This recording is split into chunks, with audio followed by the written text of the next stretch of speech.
Good morning, ladies and gentlemen, from wherever you're catching this game. This is match day number 6 of the East African Safari, and we are here at Florida Cricket Oval. It is a clash between Mount Kilimanjaro and Mount Rwenzori, and here in the center I have the two captains. Solomon Luamachigo is the captain for Mount Rwenzori, Peter Ochen, the standing captain for Mount Kilimanjaro, and Inakibule Elizabeth, the match umpire. We've come here for the toss.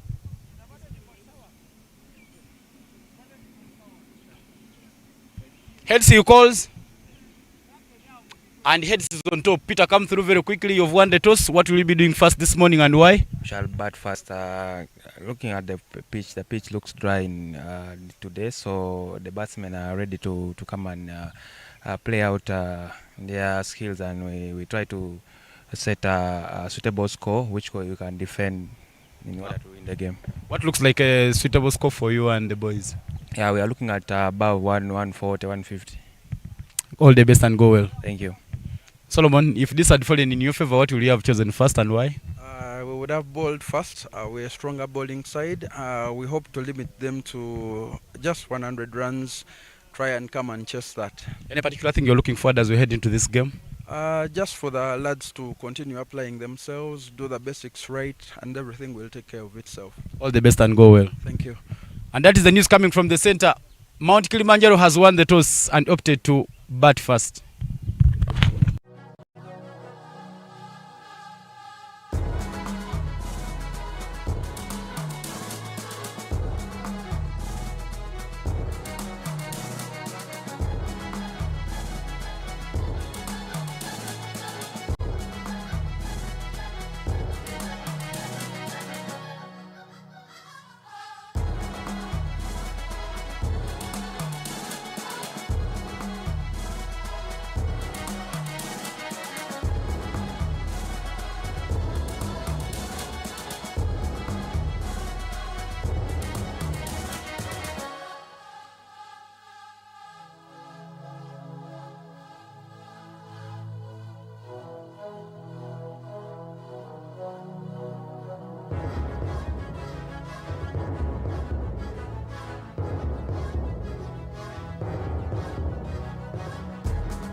Ladies and gentlemen, from wherever you're catching this game, good morning and welcome.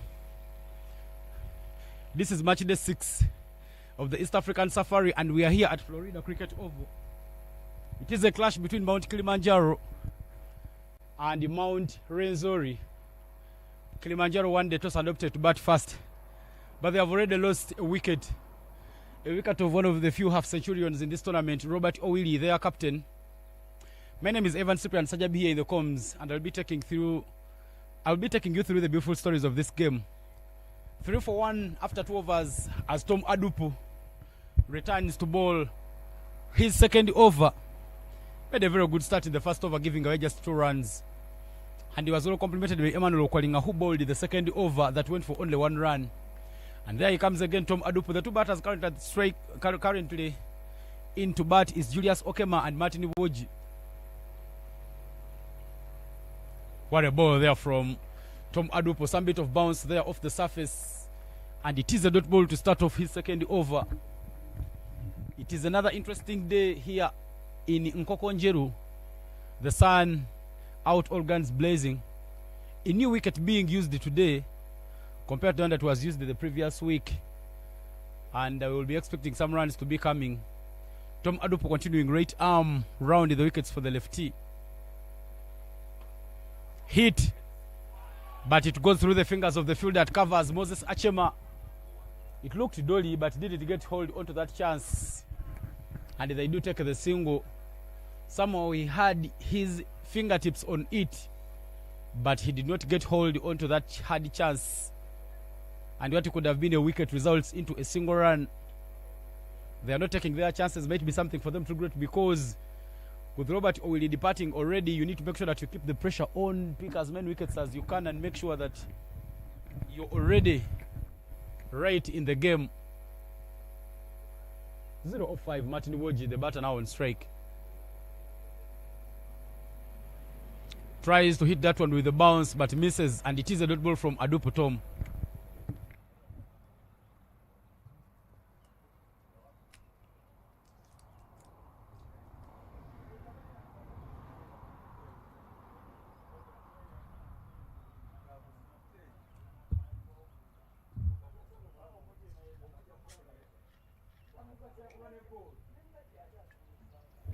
Fine leg and 3rd man down at the boundary. A little full, but Martin Iwoji swinging and going across the line instead of swinging straight and trying to hit it down to the sweepers, and it is another dot ball there from Adupu.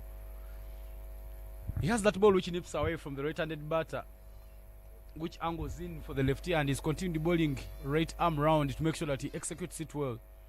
As a batter, you're standing and you're posing and you see the ball coming right close to your body.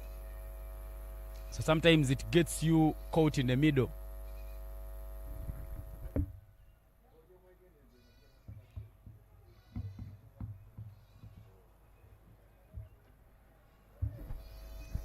Again, extracting some bit of bounce from the surface, and it is another dot ball. Just making sure that the ball rolls through. Tom Adupu making a very, very good start. We saw him being a little costly in their first game, but today he's been holding the tight, nice, tidy lines. And just one more ball remaining to complete this over. And now if he changes in the field there, as long on is a few feet off the boundary. Dot ball from Tom Adupu and the end of the over. 3 gone, and 4-for-1 is the score.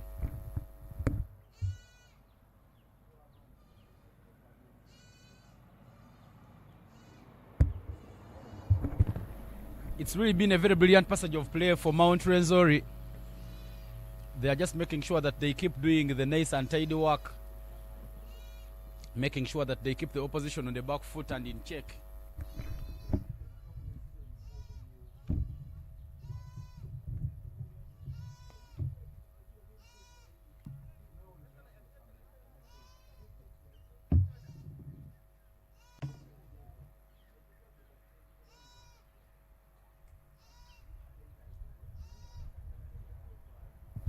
Okwalinga Emmanuel bowled his first over and managed to pick up a wicket, a brilliant catch which was taken by Solomon Duamachigozi. standing at mid off, and now he returns to bowl his second over. Just one run off his first and the wicket falling in his first over, Emmanuel Okwalinga, and now he comes back hoping he can continue making the mark.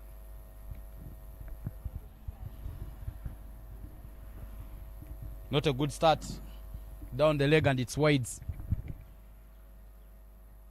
The two standing umpires, Hope Tandeka and Restena Lumansi, right in the middle.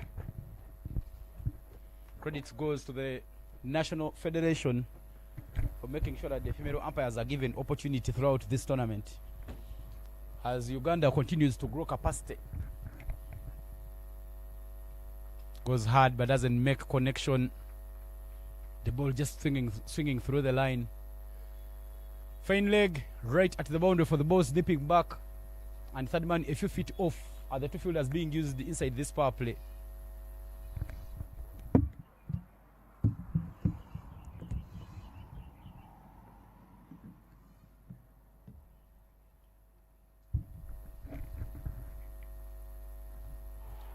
Wicket.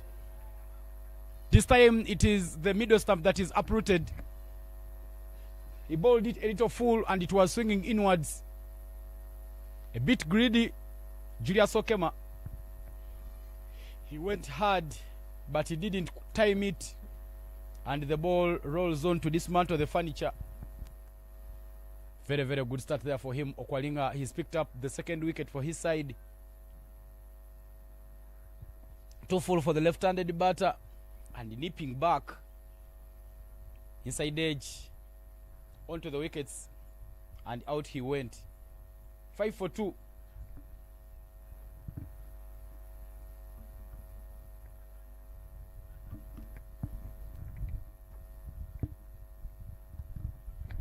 What a good start there for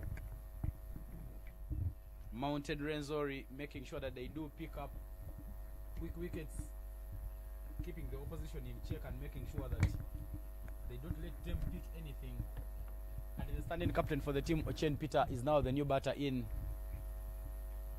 Peter Ochen was right at the toss. He did win the toss and say their team strategy was batting first, and he said they'll be hoping they can get some runs. About 160, 150 score will be very defendable for them, but it is not a very good start for them. Projected score 30. Current run rate is just 1 every over. So from now onwards, Peter Ochen and Martin Iwoji, the two batters at the strike, will be making sure that they can somehow try and make sure that they build a meaningful partnership. And there are changes in the field already that have been made for Peter Ochen, the new batter in. Fine leg has come up, third man right at the boundary, and they have introduced a fielder at long on, but that fielder standing about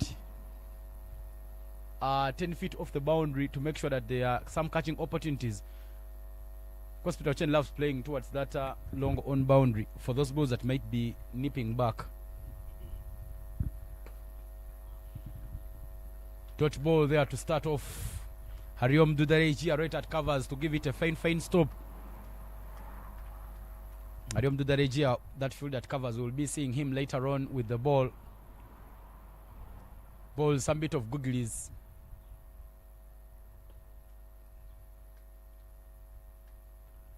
So you will enjoy more of him.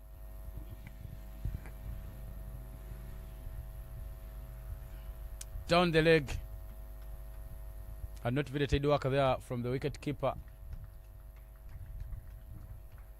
And they do take the run.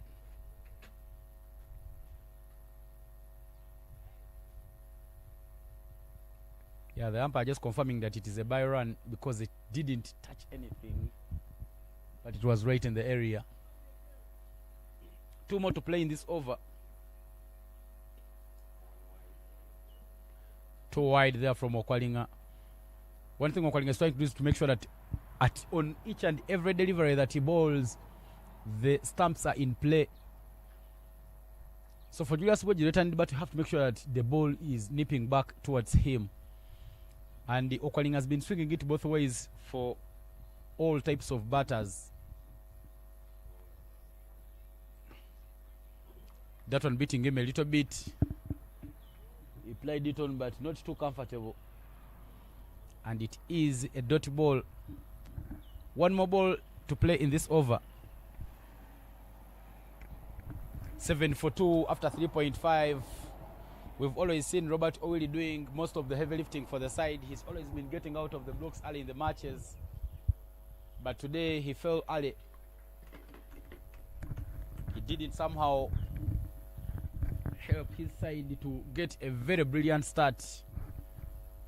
And that's why they are already being squeezed back.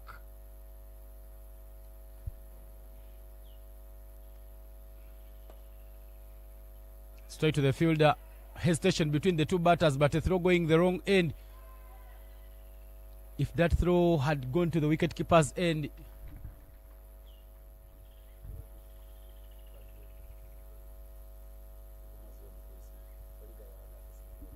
and it is a dot ball to end the over. Two batters ran, got stuck in the middle, but in the end they didn't take the run.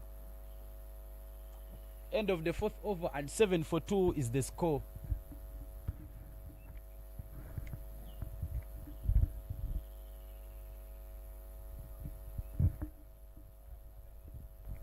Fine bowling display there from Emmanuel Okwalinga. He's bowled 2 overs and he's picked up 2 wickets, conceding just 2 runs.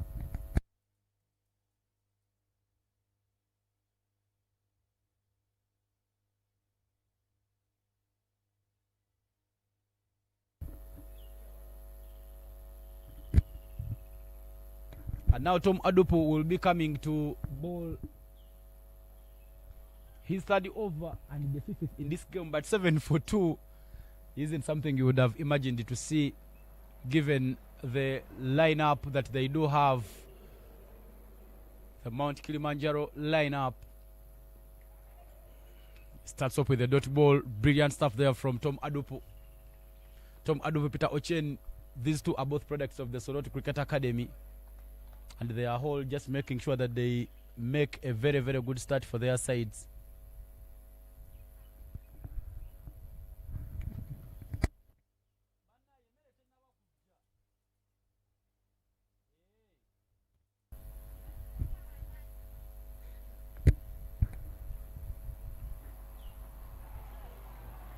He's made sure that he gets it right to the body of Peter Ochen, and Peter Ochen not picking up the bounce. Good areas there being bowled by these bowlers for Mount Rwenzori. They have played 2 games, won only 1, and they are now making sure that they do search for another win. 9 of 4 Peter Ochen and 9 of 11 Martin Woji. The 2 batters at the crease. Peter Ochen yesterday with the Soroti Cricket Club team in our local domestic league, picking up a victory on the road from the Gem Sugar Oval. Goes down the ground, but straight to the fielder. Innocent Elvis Akena with a fine stop, and it is another dot ball. Good stuff there coming in from Tom Adupu, making sure that the wickets are in play on each and every delivery. He's been hitting that hard line, hard length, and not giving away anything to the batters. And when you look at his field setup, still for Peter Ochen, there is a long on fielder outside waiting to catch, and a third man fielder to cut off the ones which might go past the wicket keeper. Peter Ochen goes, but he picks up the fielder at mid on, and they will take the single. He's finally off the mark after facing 5 deliveries. 2 more to play in this over. Current run at 1.71, giving us a projected score of only 34. This partnership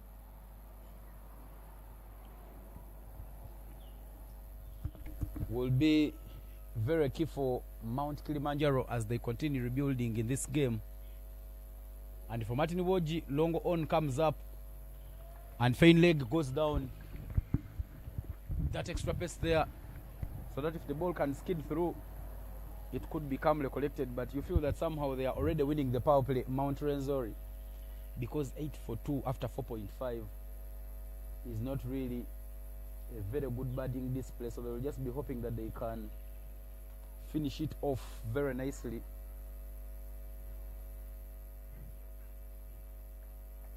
Final ball of the over there coming in from Adupo Tom. To full straight to the fielder. There is a run out chance, but not a very good throw there from Okwalinga, and they do take the run. End of over number 5. 9-4-2 is the score. From wherever you're catching this game, this is match day number 6 of the East African Safari here at the Florida Cricket Oval, and it is an exciting clash happening between Mount Kilimanjaro and Mount Rwenzori. Mount Kilimanjaro won the toss and opted to bat first, but the decision quickly backfired. After 5 overs, they have only 9 runs for a loss of 2 wickets. This tournament is sponsored by Dafabet, Deep End Sports Media, Cricket Uganda and Mkono Cricket Community being the organizers of this tournament, and more for the sponsors is Kingsley Children's Medical Center. They are located right in Mukono, giving all health needs. They do accept insurance cards, so make sure that you get and reach out to them. And for Deep End Sports Media broadcast partners, they offer all broadcasting services, be it functions, be it sports activities, kabaddi, football, cricket, everything. Make sure that you get to them. They have a YouTube channel, so if you subscribe to it, you'll get everything. Bowling change. And it is Innocent Elvis Akena who is been introduced into the attack, replacing Emmanuel Okwalinga, but he starts off with a wide.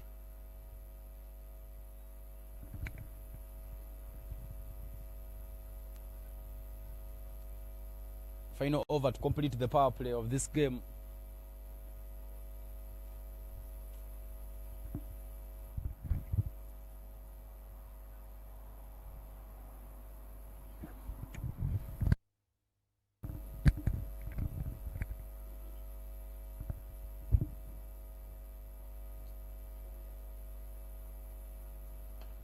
Sliced away and over the head of the point fielder into the gap.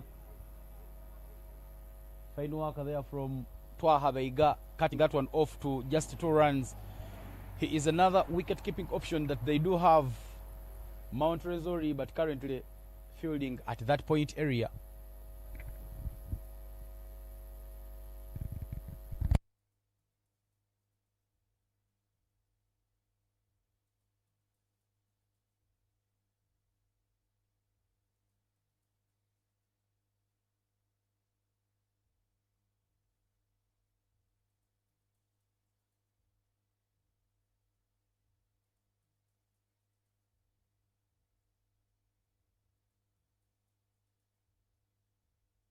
Tries to go inside out, Martin Iwoji, but he manages to pick up that fielder. Look at that celebration there. He's telling them to keep talking. Beigatwaha.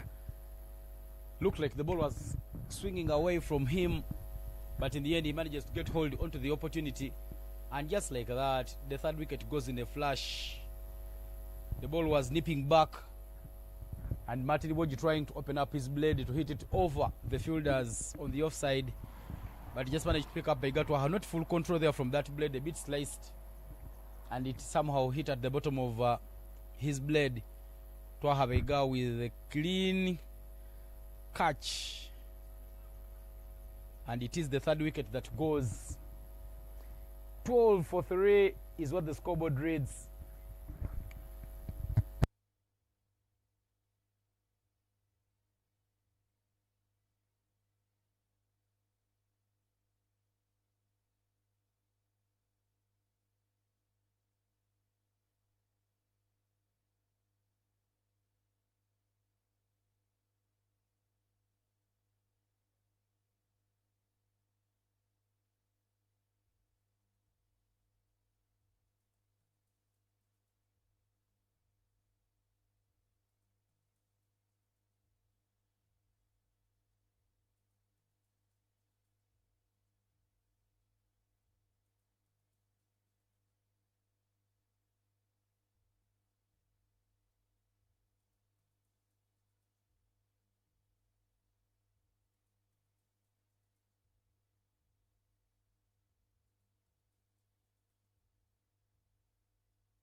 He's been enjoying his moment out there in the middle. But this time round, Ochen Peter trying to go for that lofted drive. He doesn't get it over Tom Adupu. And just like that, a catch is taken and they do lose another wicket. But Peter Ochen's contribution of 37 coming from 38 balls has really been a very, very powerful contribution. He's made sure that he punches above the weights and he manages to get his team to a decent looking total. Hariom Dudareji are there, the bowler, making inroads and making sure that he picks up that prize wicket. Brilliant display there being displayed by Mount Rwenzori to make sure that they keep punching back. And as we come to the end of over number 14, 82 for a loss of 6 is what the scoreboard reads.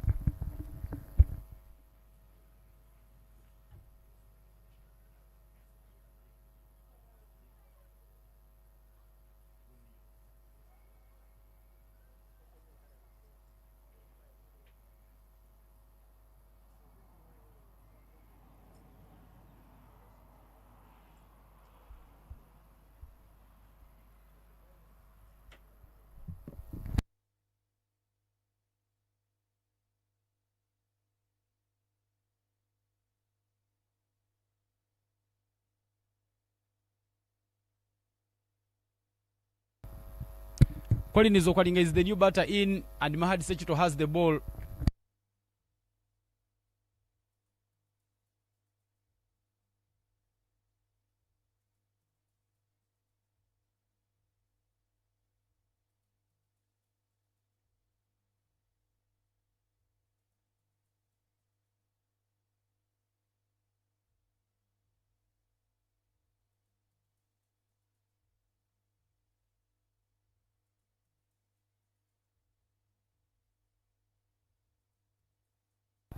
Shuffles across the stumps. Nathan Mopere trying to access the onside.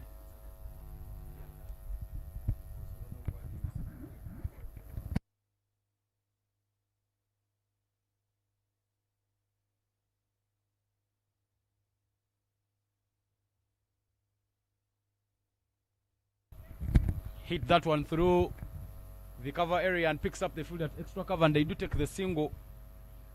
Current passage of play, now the thinking will be that they try and make sure they get to the 100 runs mark. Every time you get to that 100 runs mark, you stand a very, very big chance of picking up the win, because those 3 magical figures always do tickle into the heads of the players. Colin Izokwalinga to get off the mark. Mount Kilimanjaro right in there. Well driven. Brilliant fielding there by the captain, but they do take the single, taking on his arm, and the power throw gives them a chance to take 2. Too sloppy at the moment there, Mount Rwenzori. What could have been a run out results into 2 runs. Solomon trying to put his body down on the line, but the throw not so convincing.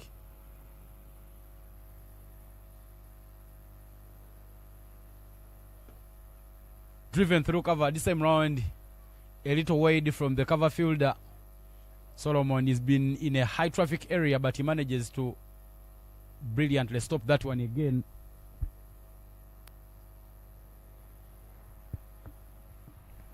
Final ball of the over. They are coming in from Mahadi Sechito.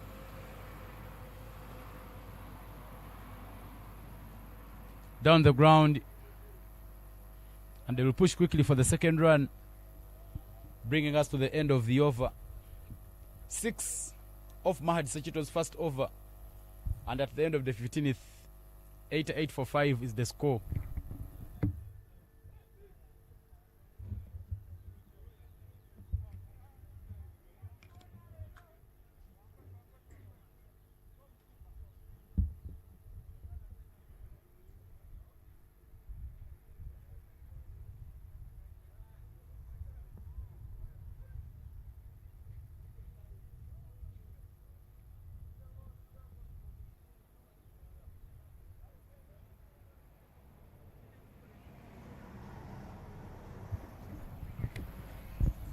The current passage of play, they are moving at a run rate of 5.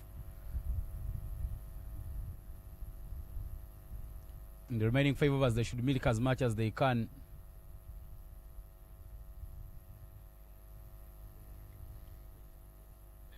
They have a projected score now reading 117, which might be a total that they can maybe bowl at, try and put a fight punch back. But Hariom back to bowl. That is hit up. Does that carry to the fielder? Tom Adopo giving it his best. He manages to cut off the boundary, but he doesn't manage to take the catch. Hariom making sure that he keeps bowling the good areas. That was a little too wide from the batter, trying to make sure that he forces him into lofting it up, but the catch not taken. This time driven down the ground, and Tom Adopo brilliantly stops that one, and they only take a single.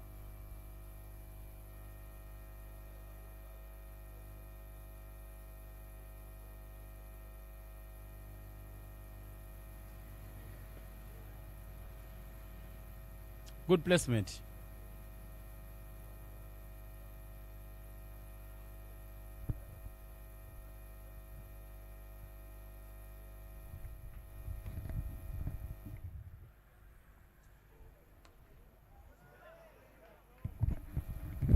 Beautifully timed there by Okwalinga to bring up that maximum. What a fine looking hit there from Okwalinga, sending it all the way over the head of the fielder at square leg to pick up that maximum there, much needed.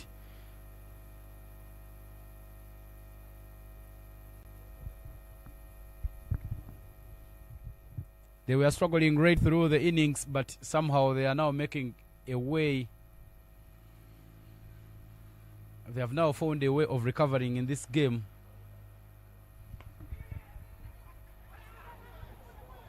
Oh, a direct hit could have been troublesome, but it is an overthrow. And the batter capitalizing and going for an extra run.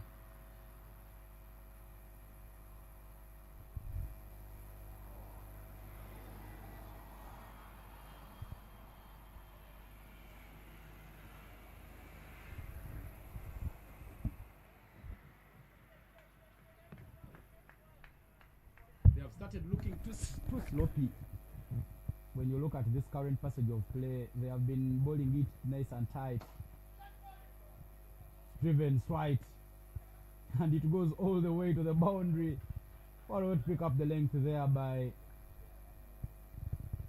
Okwalinga, and wrapping up the over with the boundary for a little expensive in his spell. Hariom Dudarajia, it was too full. He didn't manage to put his fingertips on it, and the ball being hit all the way to the boundary. 100 runs coming up in this over. And as we come to the end of this over, the 16th 104 is now the score.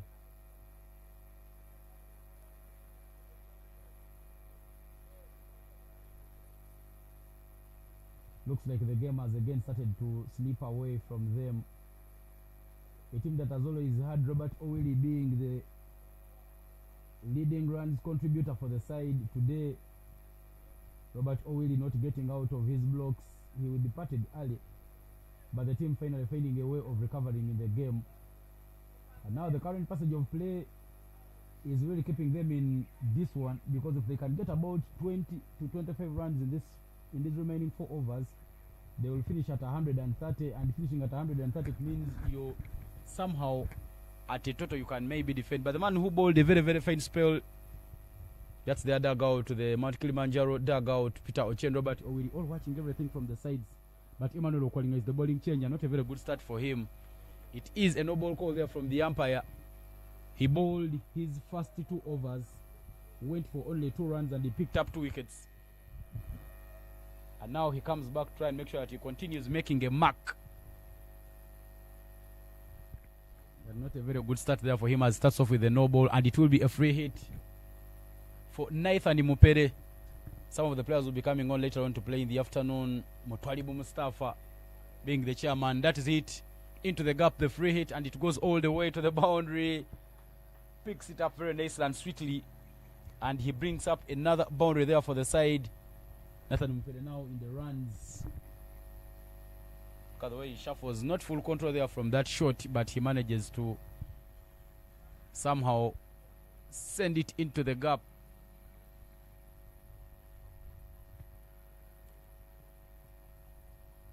The weather starting to change a little bit, and the drizzle coming at this very moment.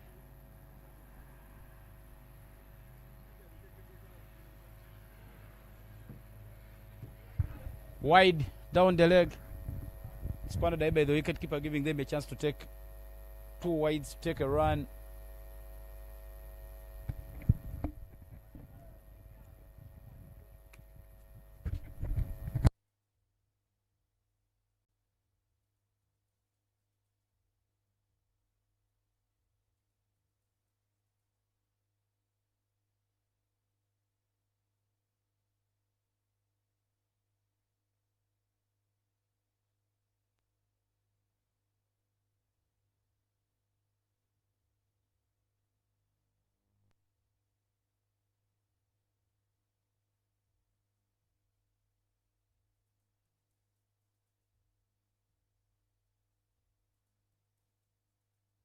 Boundaries still in full flow. Not a very good return there for Emmanuel Okwalinga. He had fine figures coming into this over, but now his spell becoming a little expensive. Many easy runs is giving away to the opposition. There is a bit of a drizzle here at the Florida cricket ground. The weather drastically changing. Up in the air, a lot of elevation. Does that go all the way? Not taken. At least he could have done a little better to save that, but he throws it out for a maximum. Davis Savanyiga there not making sure that it stops that one. And one off the edge of Emmanuel Okwalinga. And down to the boundary for a maximum. He made a mess of it. Davis Savanyiga, at least he could have saved this side from conceding that boundary. Get the ball, keep it in the ground, but he doesn't manage.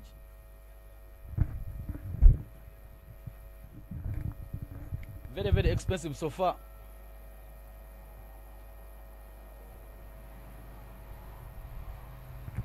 Off the hip, and they take the single. This over has already gone for very many runs. He came into this over and he had conceded only 2 runs, but so far he has conceded 19. Very expensive. If you look at the current passage of play here at Florida Cricket Ground, he's struggling to find his lines. Emmanuel Okwalinga. Long on, long off at the boundary. Deep mid wicket. Cow corner. And the third man. Off the bat there.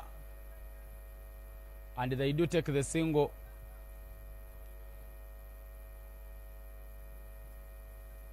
Off the edge of the bat to the pads. And 1 run they do take. It is match day number 6, and this is game 11 of the East African Safari, a clash between Mount Rwenzori. Those are some of the team that is waiting to pull on the covers.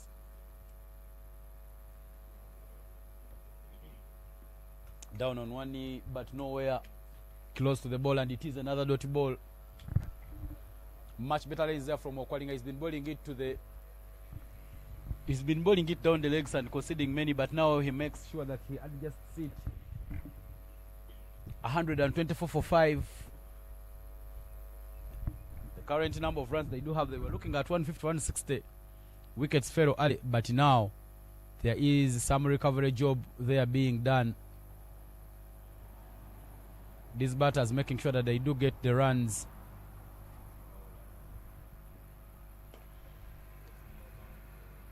Hit that one, but another chance is put down by Tom Adupo, and they do push quickly and pick up the second run. Adupo running forward, but not managing to get hold onto it, and the run they do take, bringing us to the end of the over. 127 for a loss of 5. I beg your pardon. 126 for a loss of 5 is the score as we come to the end of the 17th over. More 18 balls to play in this innings.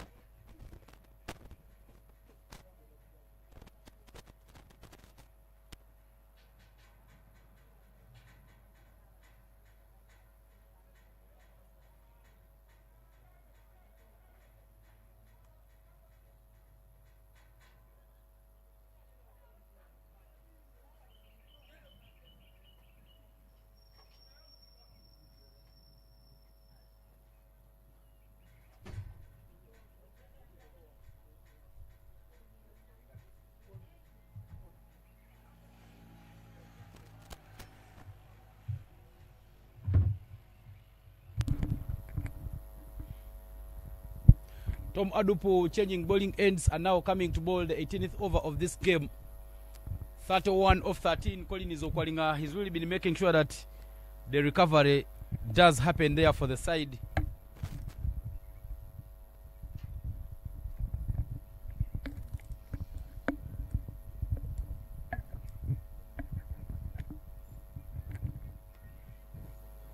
Edged away down to third man for only a single.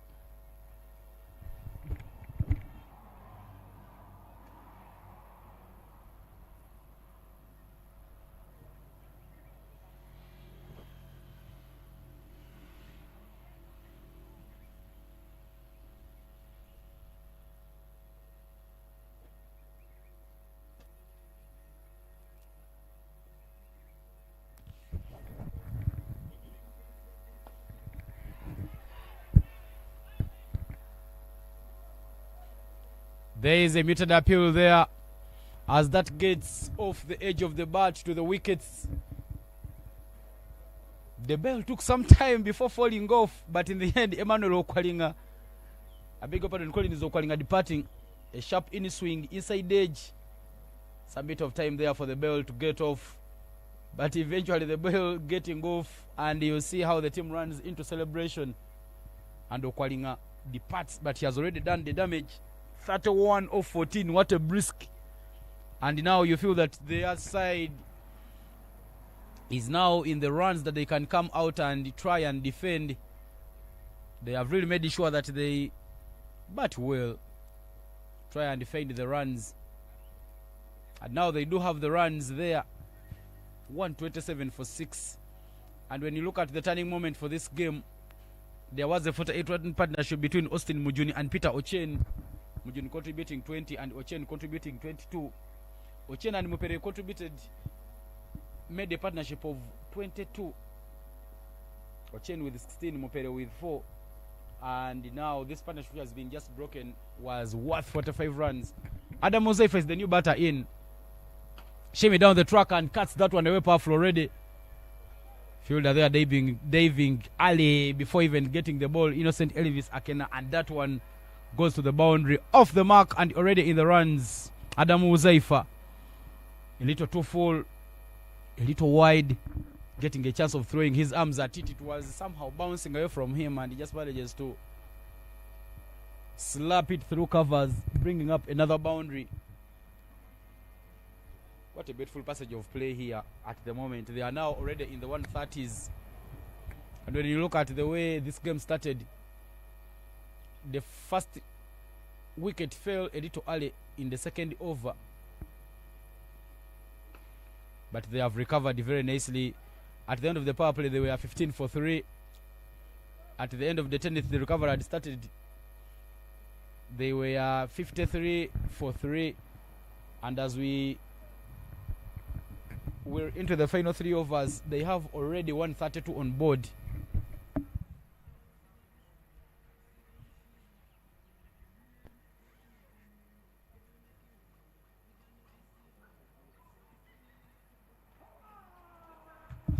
Beats him by pace, but he made a mess by the wicketkeeper, giving them a chance to take another run. By runs they do take. sloppy there, not getting hold onto it. And a chance for them to take the run.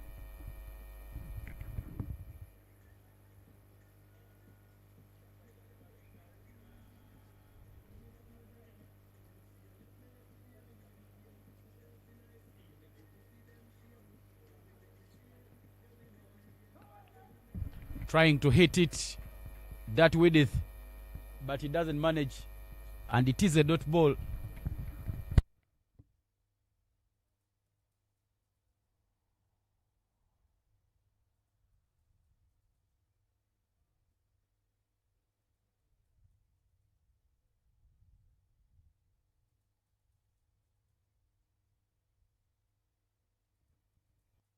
The dot ball will bring us to the end of the over, and after 18, 133 for 6 is what the scoreboard reads for Mount Kilimanjaro.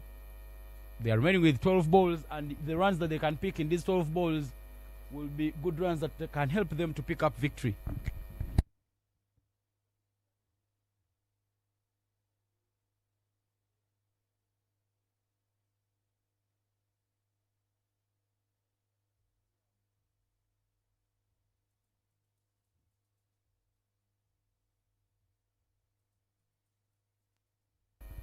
Moses Achema coming to bowl the penultimate over. Starts with the full one, but he picks up a dot ball right away. Good lines there from Achema.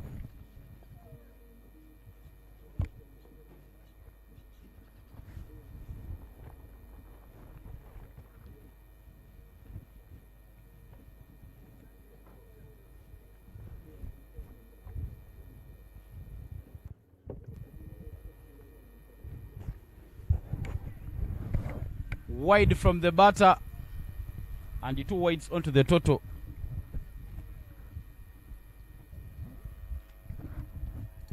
Not a very good line there from Moses Achema. He's straight away, overcompensating and giving that one out.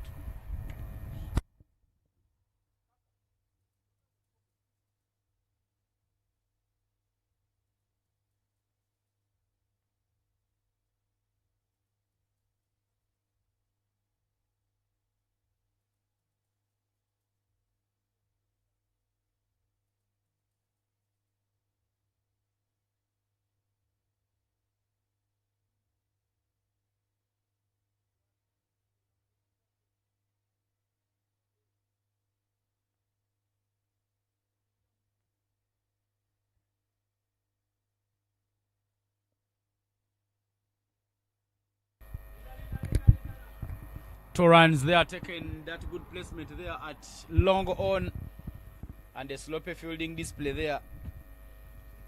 Current run rate is now 7.46, and I tell you, this game, which was really going to be a win for Mount Rwenzori, will now become a very tall order for them. They'll have to bat a lot and bat out of the blocks if they are to pick up victory this morning here at the Florida Cricket Ground. They looked comfortable all through the match, but now the batting team has gotten away with getting out of the blocks. Hit over the head of the field that covers, and it is always a boundary. Every time you pick up that bounce very nicely. Mupede Nathan with a fine looking stroke there. A shot of authority. Not too much control, sliced away bit, but because it got to the sweet spot of the bat, he's managed to pick up that boundary. Two more balls remaining in this over there by Moses Achema. No foot movement, stuck in his crease, dot ball. Bringing us to the end of over number 19, 142 for 6, and now they are just 8 runs away from reaching their target. Peter Ochende, standing captain, well at the toss, said that they will be looking at a target of 150 or 160. And now they are into the runs, and you really feel that now they have a very big chance of reaching that target.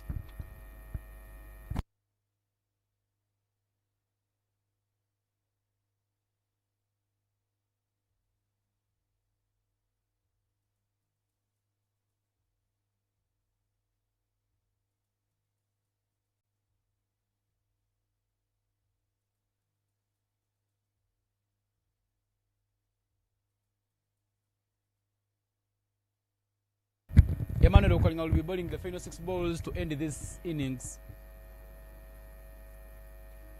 Inside edge, and they'll take the single. The ball traveling a little quick there to Davis Sebanyiga.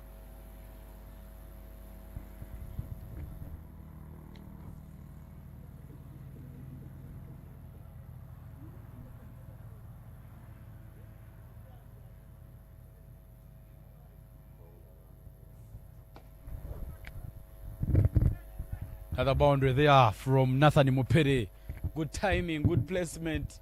Playing it a little wide of the fielder, standing at long on and into the gap. Runs. A little full. Played it with an angled bat. But he's managed to put it into the gap and bring up that boundary. Runs in full flow now for Mount Kilimanjaro. Their start didn't give them a lot of chance.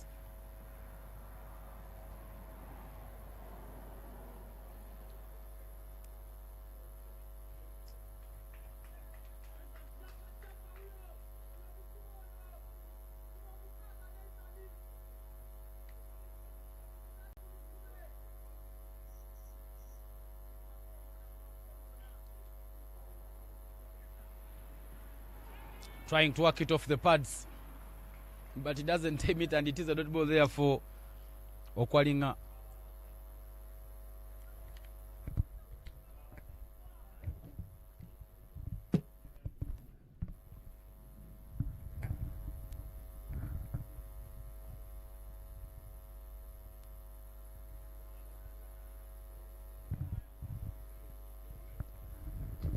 Good line from Emmanuel Okwalinga, and it is a dot ball. That's the area he should be bowling, because Nathan Mpere is so strong on the onside.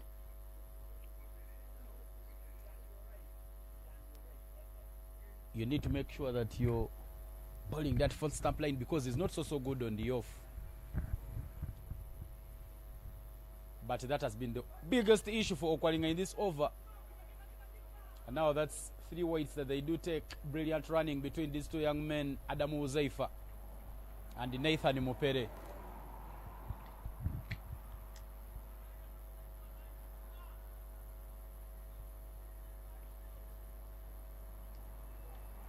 (29 of 25 for Nathan Mupere and 7 of 5 for Uzaifa Adams. The two making sure that the scoring is 10 every over.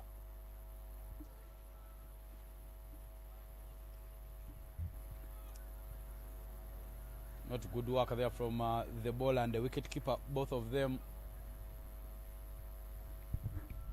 displaying some bit of sloppiness. Okwalinga Emmanuel not managing to maintain the good lines. He's bowled outside off stump and he was not hit, but now he's all over the place. And it is becoming a little more costly for his side. But 2 more balls remaining to wrap up the innings. Not sure what his plan is like, Emmanuel Okwalinga, but it has not really been a very good display so far from him.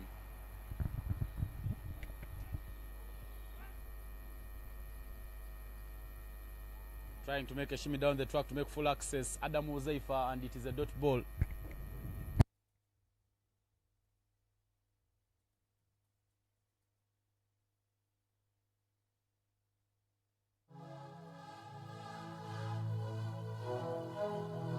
End of the innings there. 151 is where they will end. 151 for 6 coming from 20 overs. But good work there as you watch some bit of the highlights there. How wickets have been tumbling, and in the runs it has been a 39 of 33. Austin Mujun with 20 of 19, and Nathan Mupere with 25 of 35. Then a late 31 of 14 from Okwalinga Emmanuel. They have given out 20 extras, Mount Rwenzori, and it will be something for them to regret. But Emmanuel Okwalinga was really the wickets picking up too. Tom Aduk 1 wicket, Boss Kwakena 1 wicket, Achema Moses, Harib Dudarejia, both of them picking up a wicket apiece. And as we come to the end of the first innings, score is 151 for a loss of 6. This too means that Mount Rwenzori will need 152 runs to pick up victory.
152 runs from 120 balls is the current equation.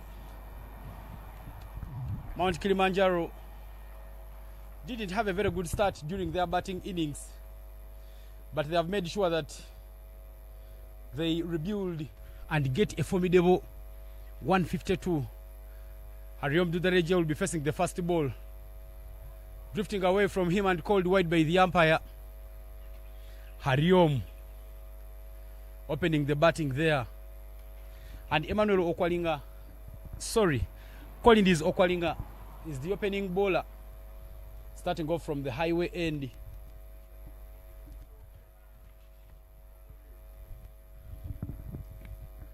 Starting with that ball angling away from Hariom.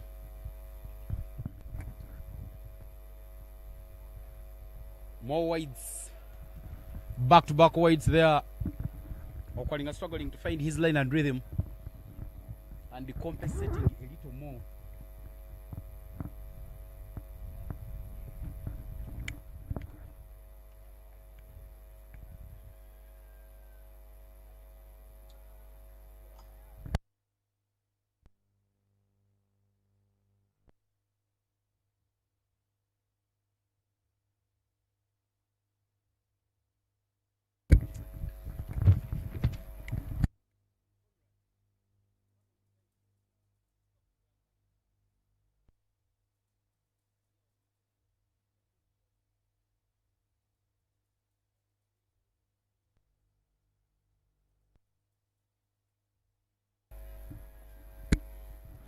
This time round, he adjusts the line, Collins Okwalinga, and he manages to pick up that dirty ball. But those balls drifting away from Hariom. Hariom trying to make some bit of a movement, but still the ball angling away from him, and it is the second dirty ball in this over.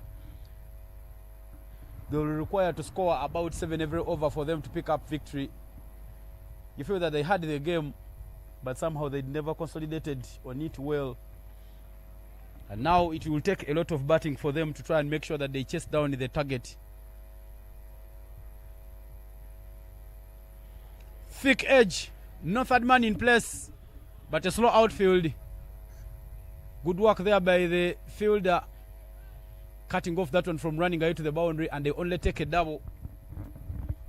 It wasn't too much control in that shot by Hariom Dudarejia, but he manages to somehow get the runs.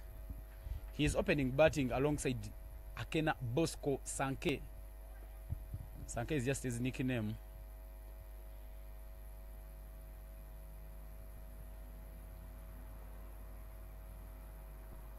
Trying to go for that bouncer.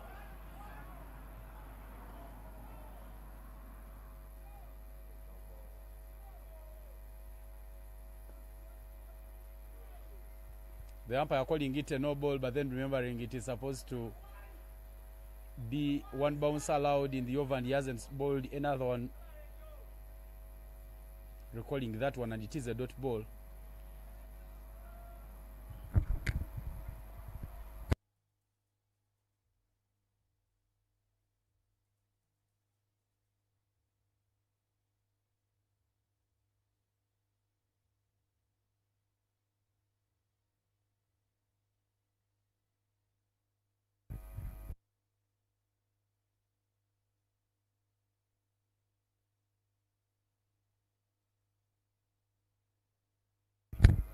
Crammed,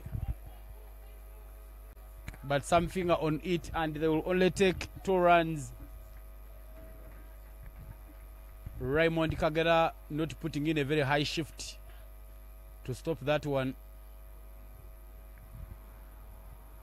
But now the drizzle has disappeared and the sun is starting to pierce out of the clouds again. 4-4 for Hariom Dudarejia. Not a very bad start there for his side. 2 more in the first over. Sliced away.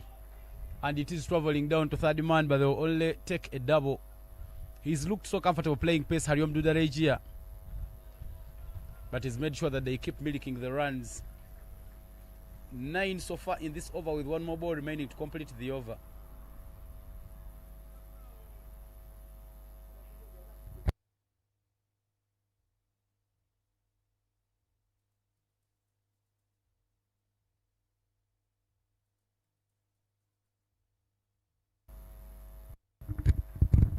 Brilliant there from Okwaling, and it is a dot ball to wrap up the first over, but a very, very good over to start off things here for Mount Rwenzori. 9 runs coming off it, and 9 for no loss is the score at the end of the first.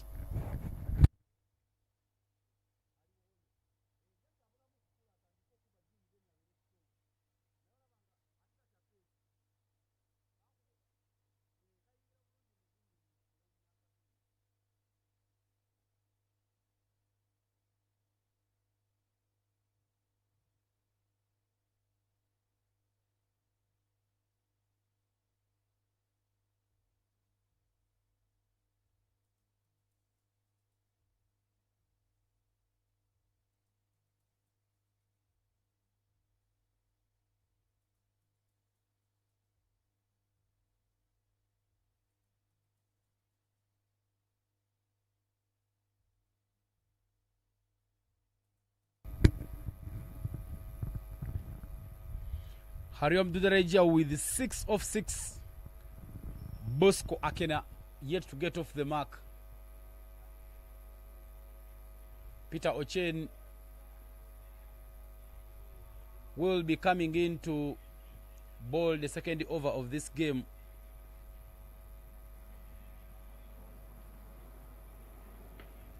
Picked away very nicely by Akena Bosco. But good running there from the fielder, giving it a chase. And he manages to cut it off from going to the boundary. They only pick up a double off that fine looking shot.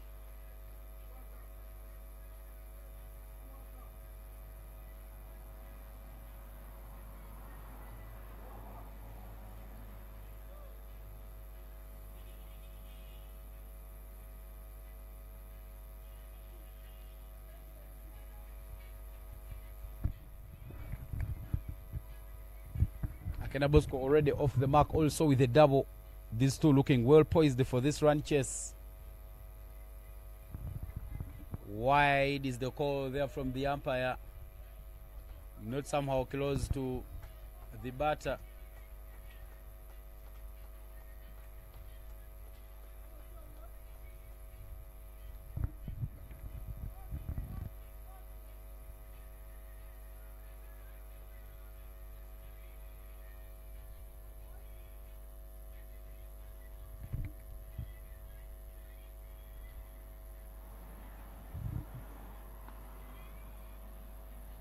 right into covers, and it is a dot ball.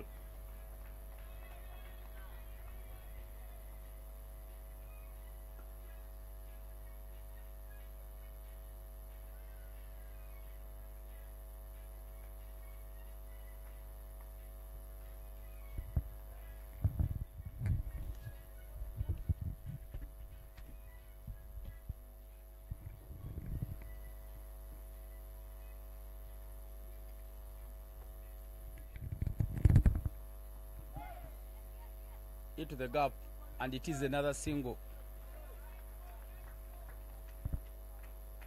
Good placements there.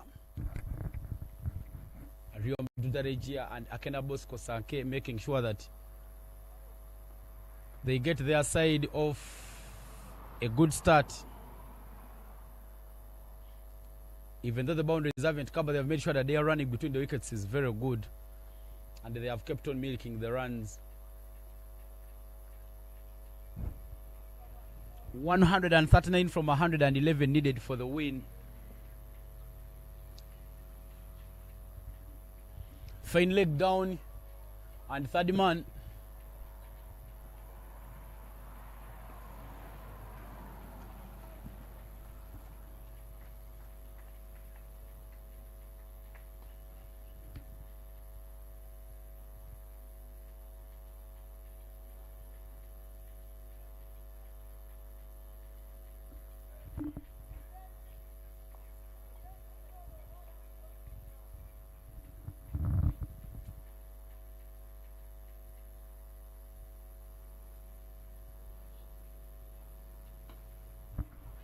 Sliced away, and they chase there. They will run and pick up a double. Good placement there from Hariom, managing to cut that one off.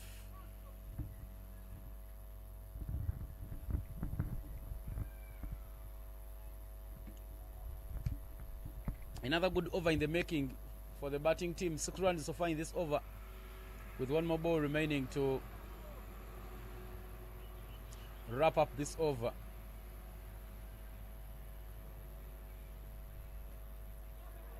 Up in the air, chance to catch, but it will fall between fielders, and they will take the run.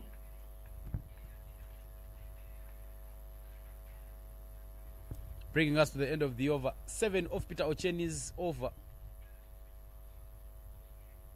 And after 2 overs, 16 for no loss is the score.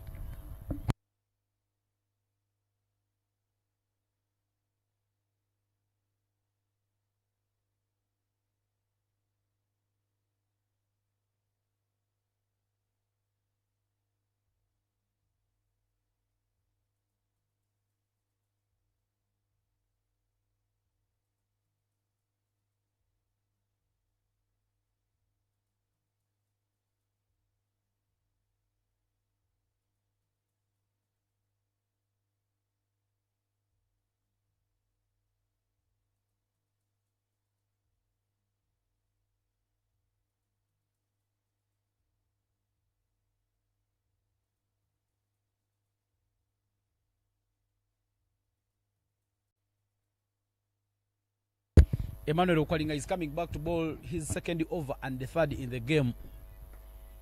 Well guided there by Hariom Dudarejia. He waited for the bounce of it and made a very nice placement. And now they will push quicker and pick up a double. Good start.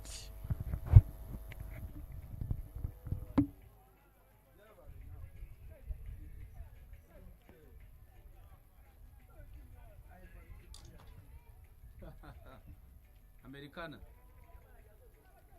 Wepozo oli Mungereza, England.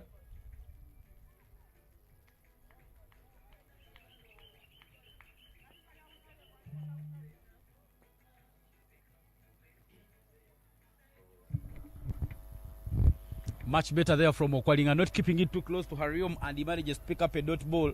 But there is a wide call there from the umpire, and you look at the dejection on the face of the batter. A little swinging away from the batter, but some cunning tricks there from Okwalinga. He knows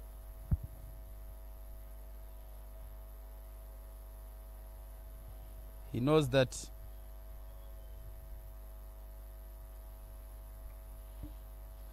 He will need to continue bowling that area if he is to help his team to pick up something in this game. They're not having a very good start because they have not yet picked up any wickets. Off the hip. And chance for two. Dudarejia Hariom and Bosco Akena. Good running between the wickets as they come back for a double. It was a fine placement there. Okwalinga trying to adjust the lanes,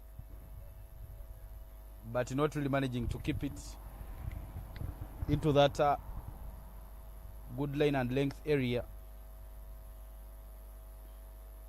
Hariom Dudarejia there milking the runs. He's already having now 13 off 11.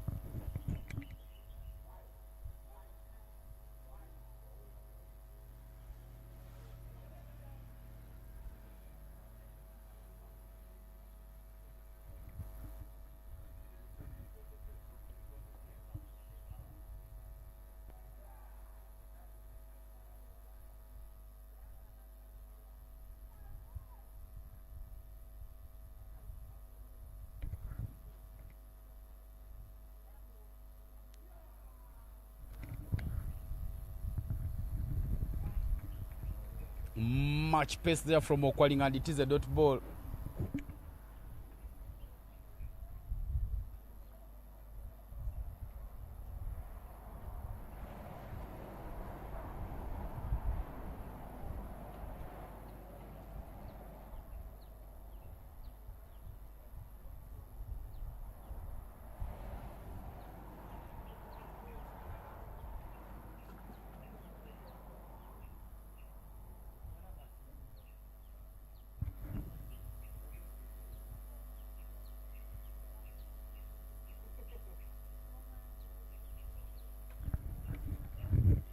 Placed away, and they do take the single.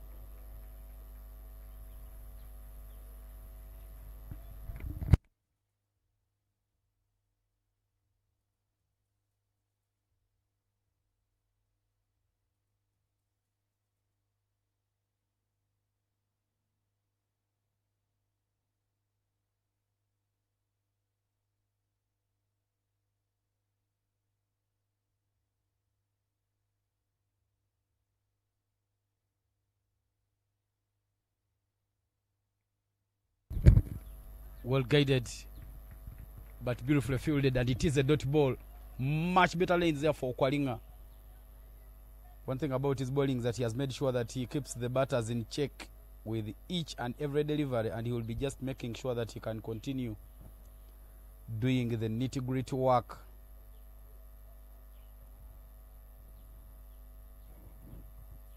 Final ball of the over there yet to come in from Collins Okwalinga. Emmanuel Okwalinga plays for Mount Rwenzori, these two being namesakes and both being OBs from the same school. Down the ground, and it is a dot ball. Much better over.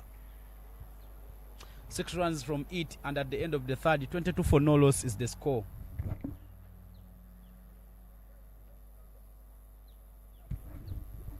Currently the weather here at Florida Cricket Oval is playing a hide and seek. It has been a cool breeze morning.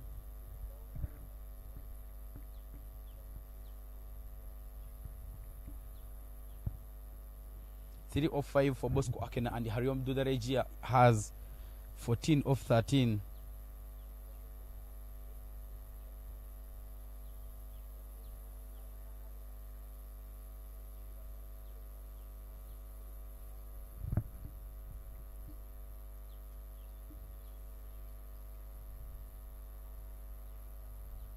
Chen Peter back for his second over, 7 off his first.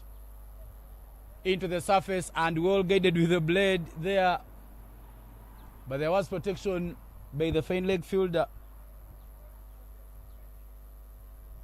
giving them just 1 run. A little into the surface.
Peter Ochen making some good adjustments there and picking up the dot ball.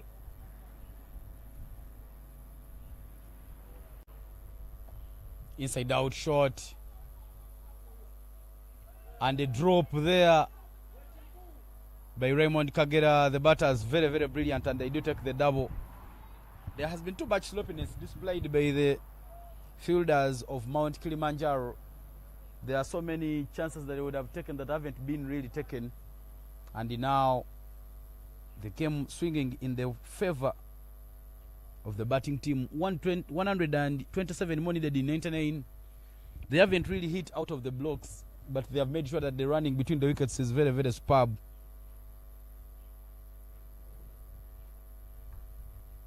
Inside edge. Makes a mess of it. Trying to go for a direct hit there, Robert Owili. But the batter very quick, and they do take the run.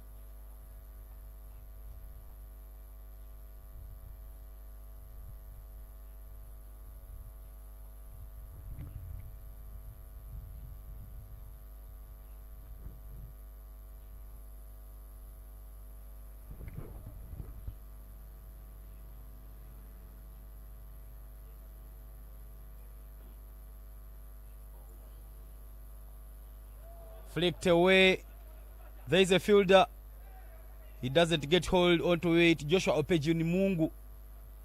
And giving them a chance to take a double. Opejini Mungu means something like someone who came from heaven, per se.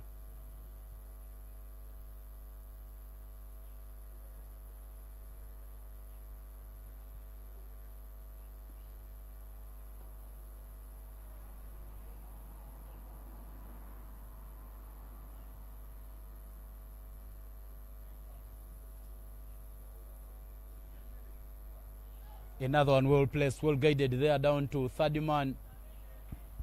But beautiful fielded by Adam Mose for giving them just a single. These two batters at the moment milking runs and making sure that they keep the scoreboard ticking.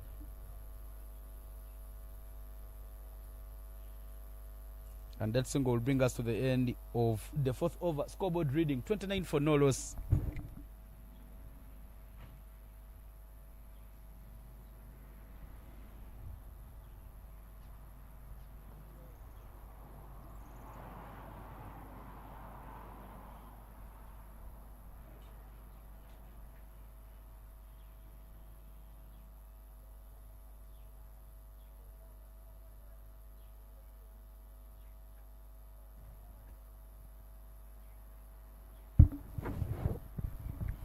And now we will see a bowling change there for Mount Kilimanjaro. Uzaifa Adams coming into the attack to replace Collins Okwalinga from the highway end.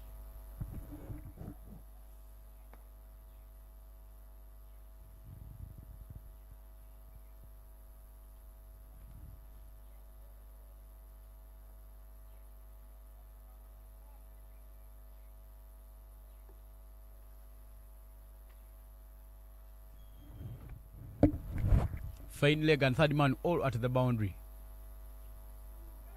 Brilliant there. Some sharp outswing coming in from Adam Uzaifa. Adam Uzaifa and Hariom Dudarejia. The ball and the batter both from the same school, Junior Senior Secondary School. And this sets up an interesting clash between these two.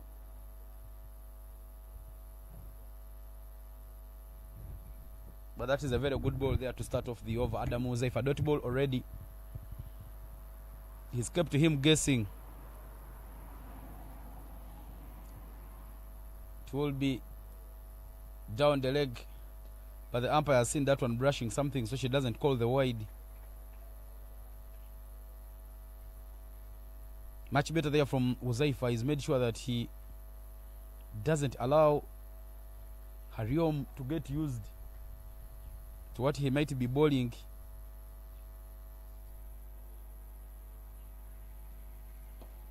Into the gap, and it will be a single. Playing it with soft hands and a nice wrist.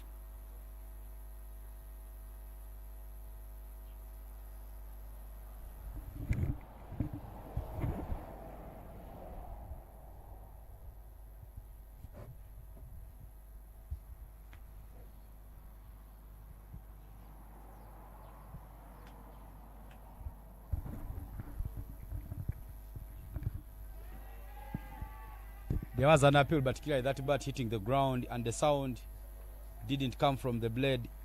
Not out is the call.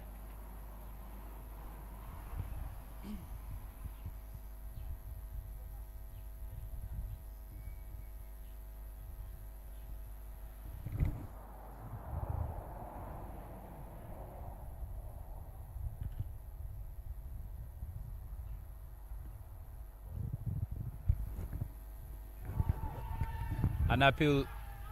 There is a run out chance. Oh. Joshua Pejeni Mungu not completing that run out. Kiriale Bosco Akena was miles away from his crease. But it is a dot ball.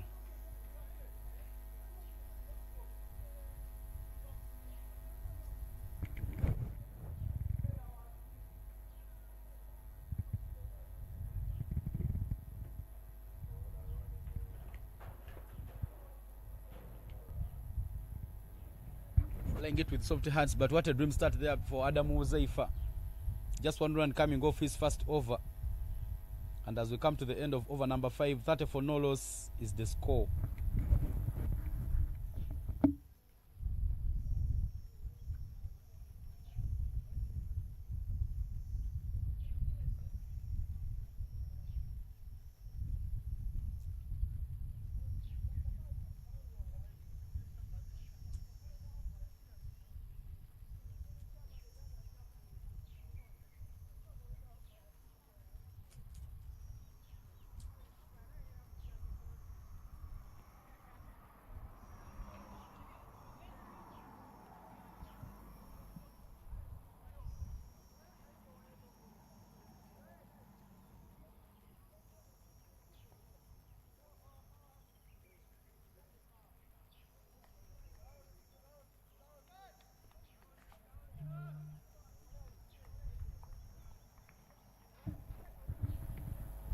There will be a bowling change.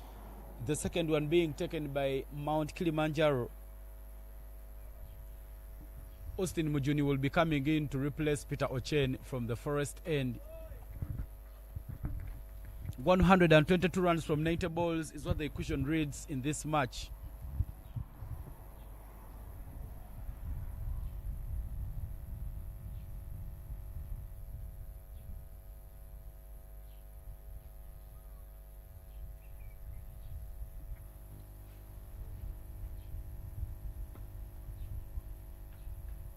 Straight to covers, and it is a dot ball.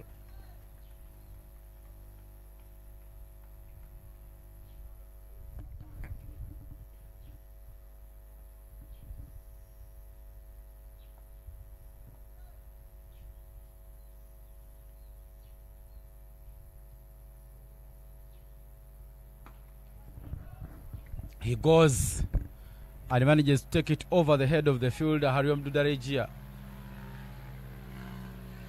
And they will run quickly and pick up the second run.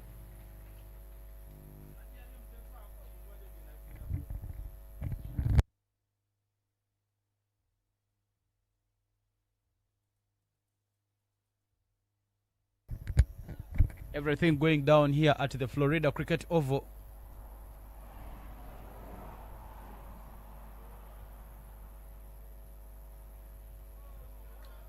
Good hit off the hip.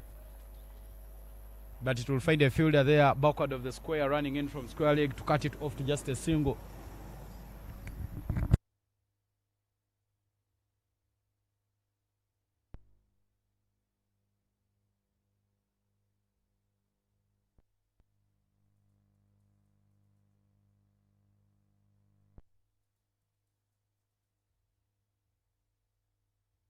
One nipping back, and it is a dot ball there.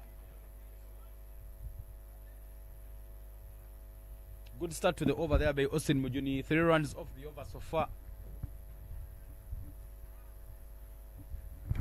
We are yet to see a boundary in this batting innings, in this run chase. Current run rate 8. A big opponent, current run rate 6, and required is 8.2. They are somehow close. They'll just need to make sure that they keep getting the runs. Akena Bosco goes. but he will pick up the fielder Nathan Mupere there at mid-on. Gets hold onto that opportunity, and it is a wicket that goes.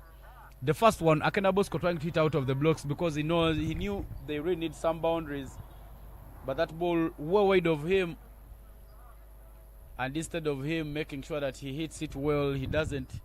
He hits it well on the offside, he pulls it to the on, manages to find a waiting fielder, and it is the first wicket that goes. 6 of 13 is what he scores. Akena Bosco as he pats to the heart. And now Woji Julius will be the new batter making his way to the crease. But now somehow you feel that the plan is starting to work out for them. One of the experienced campaigners there in your frame. Former player with the under-19 team for Uganda. At making a mark. That's the catch that saw off the opening batter Bosco Akena. A take by Mopere Nathan. If he had opened up his blade, Akena Bosco can try to hit on the offside. Maybe he could have had a very big chance of picking up that boundary.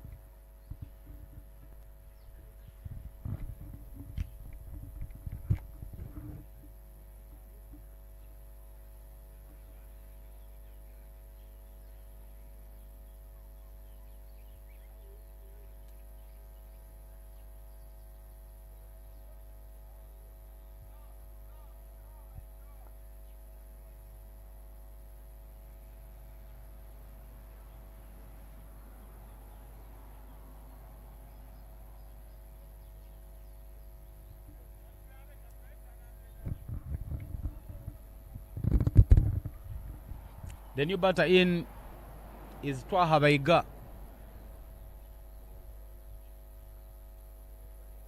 But down the leg, and it is wides.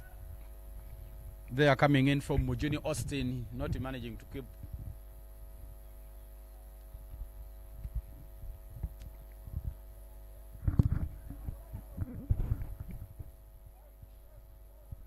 This is match day 6 of the East African Safari, and this is game number 11.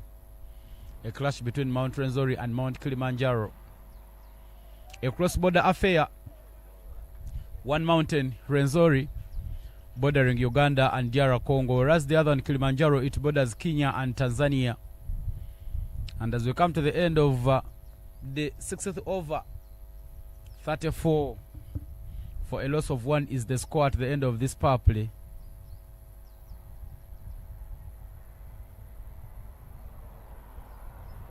And just trying to do some bit of comparison to the first innings of this game. When you look at the first innings, runs didn't come early. At the end of the 6th over, Mount Kilimanjaro had only 15 for 3. Adam Uzaifa will be coming to bowl the 7th over.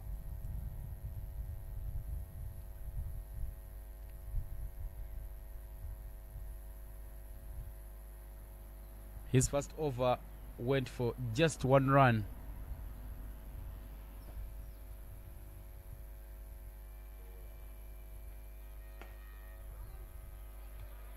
Through the fielder, and they take the single.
Hit down the ground by Iga, but he will pick up the fielder. And it is another single to the total. 116 from 81 balls is the current equation here at Florida Cricket Ground.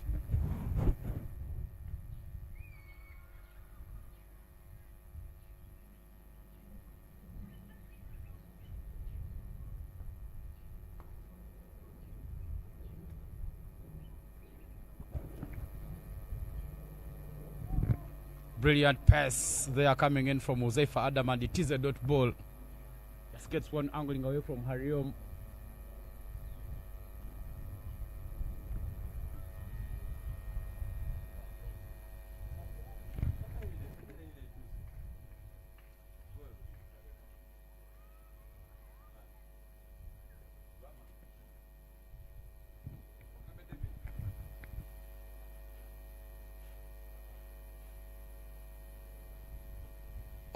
Shimmy down the track, and he goes but picks up the fielder. And it is a dot ball there. Hariom trying to make full access and hitting, but he doesn't get it over the fielder. Okwaling are there, right, standing at mid-on. But this tournament is sponsored by Dafabet, Deep End Sports Media, and King's Children's Medical Center.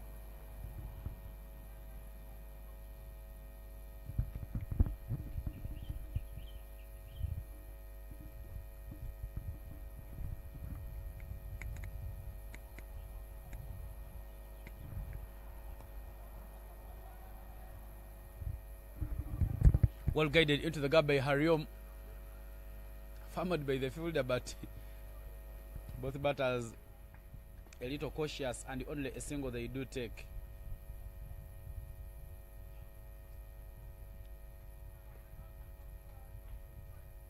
Hariom Vitarejia there with the 24 of 26. What a solid contribution is putting for his side. They will be hoping that he can stick in to make sure that he keeps rotating strike around and all the other batters play around him. But at the end of over number 7, 37 for a loss of 1 is the score.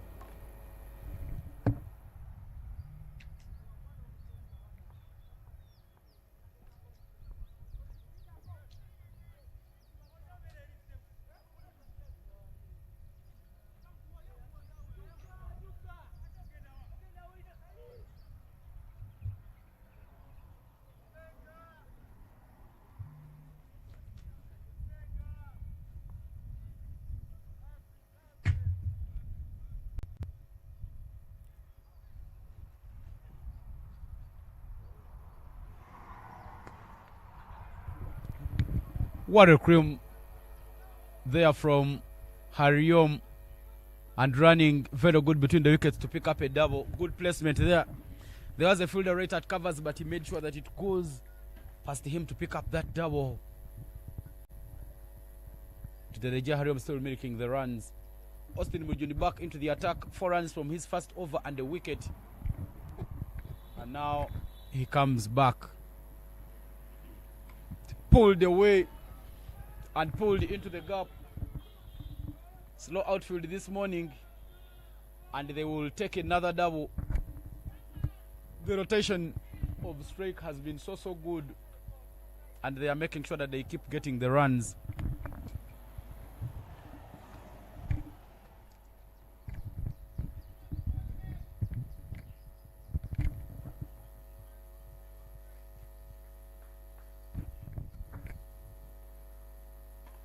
Slapped away and fumbled by the fielder. They are running quickly for the second run out chance.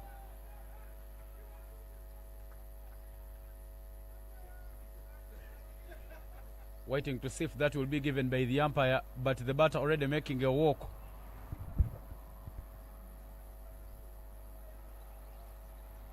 Begatwaha going back to his dugout there.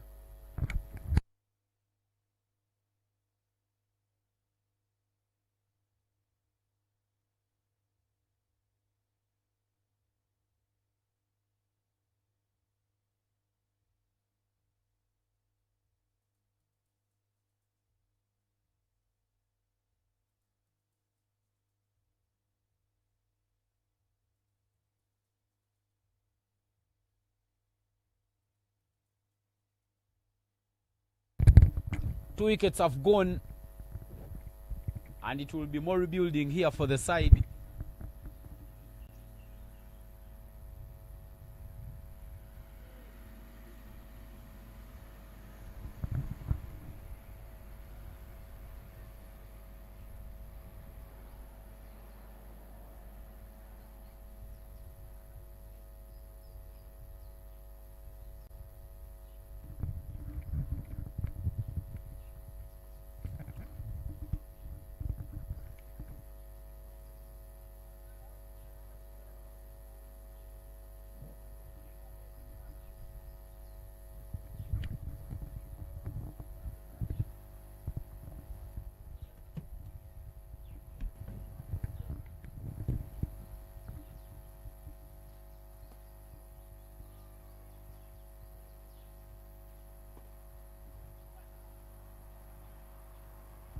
Good placement, and it is another single.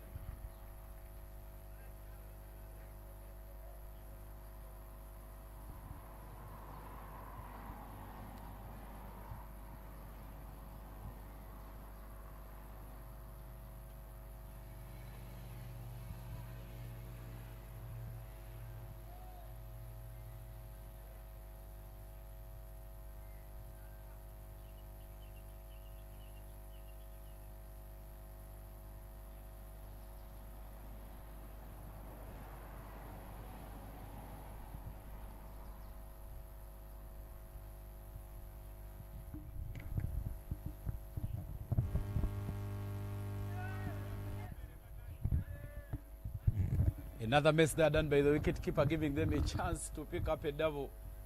Sechito Mahad is the new batter in.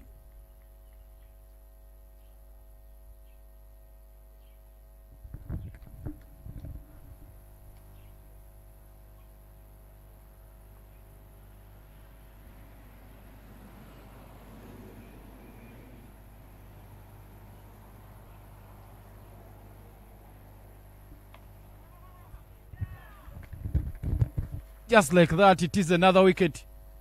The man who has been looking so good and comfortable batting, Hariom Dudarejia, picks up the fielder. The fielder there who was waiting was Jovan Komagom. And it is the second wicket that goes. 2 wickets falling a little quick per se. That catch there taken by Jovan Komagom gives Mount Kilimanjaro another wicket.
4 wickets have fallen in a flash. One more ball remaining to end the 9th over. 107 from 67 balls is now the equation for victory to go the way of Mount Rwenzori. Mount Rwenzori have played 2 games and only won. The game they won, they batted second, meaning they were chasing down a total. But now, the game swinging in the favor of Mount Kilimanjaro, because Mount Kilimanjaro has made sure that they keep bowling the good areas. Fine, they might have dropped a few chances, but as it stands, they are making sure that they get those much needed wickets. But now the drizzle becoming a little heavier, and we might be seeing the covers coming on.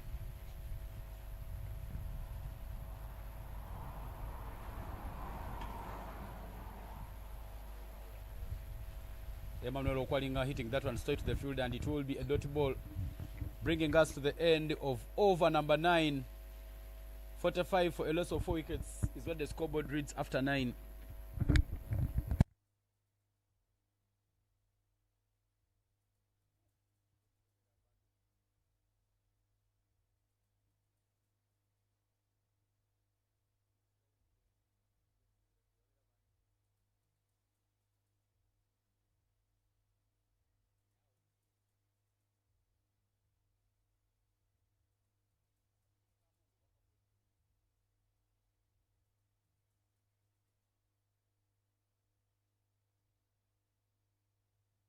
Austin Mujuni is back into the attack. Inside edge there from the blade of Woji. Work for the fielder to do. Fine pick up. But they will run and pick up 2. Woji Martin making a high shift and cutting off the boundary.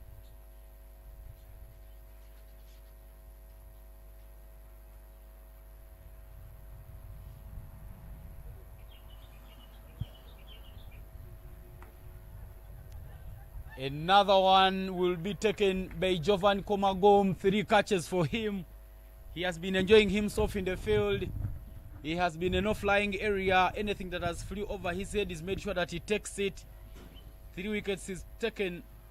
So far completing some beautiful catches there, and making sure that they do pick up another wicket. Now the 5th one goes for Mount Rwenzori. Current run at 5.13 and required 9.69. The game swinging back in their favor, slicing the bat, and it gets somehow to the edge. 105 in 65 as another wicket goes. 3 of 5 for Julius Woji, as half of the batters have already been sent back to the dugout.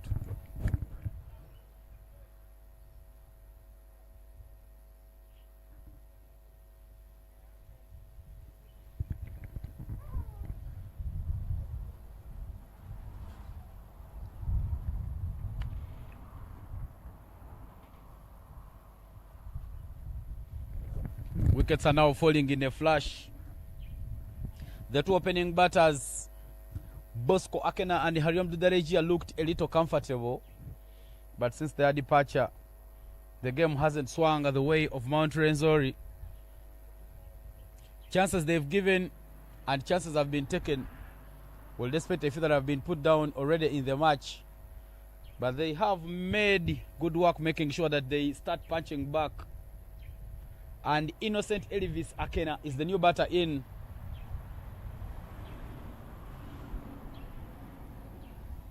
Austin Mujuni has so far picked up 3 wickets and conceded 12. It is a dot ball there, some good pace there coming off the surface there by Austin Mujuni.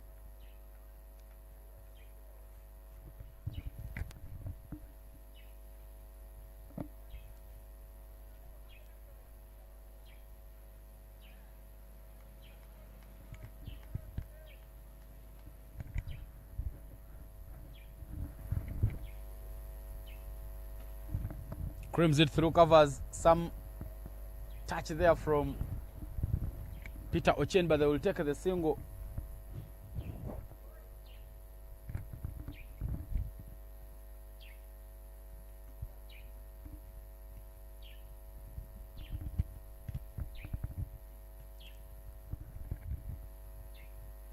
2 more balls remaining to play in this over. But Austin Mujuni, fine bowling display. Into the surface, and it beats the outside edge of the blade. It is another dotty ball. Brilliant pace there coming in from Austin. Swinging the ball through.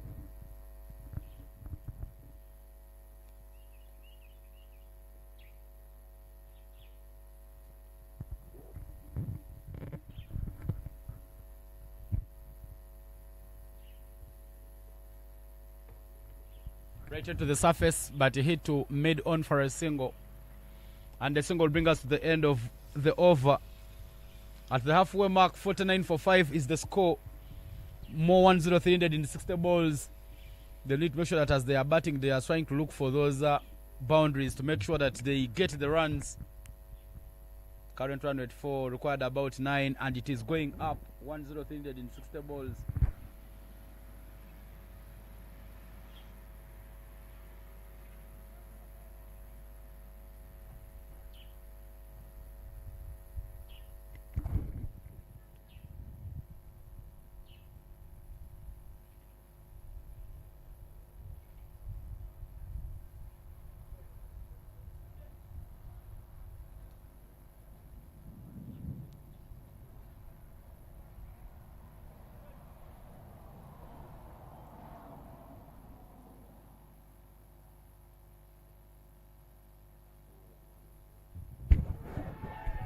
There is a loud appeal as Adam Muzefa returns into the attack, but not given by the umpire. Pads into play. And that by run will bring up the 50 runs as the team total for Mount Rwenzori. 50 for 5 after 10.1.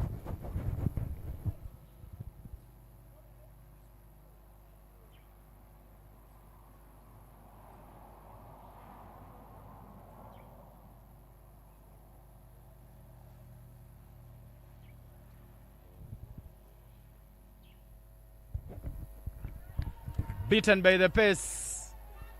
There was an appeal. The umpire says yes. There was a feather. The ball bowled to middle stump and it angles away from him. And they do get another wicket, the 6th. Innocent Elvis Akena being the batter to depart.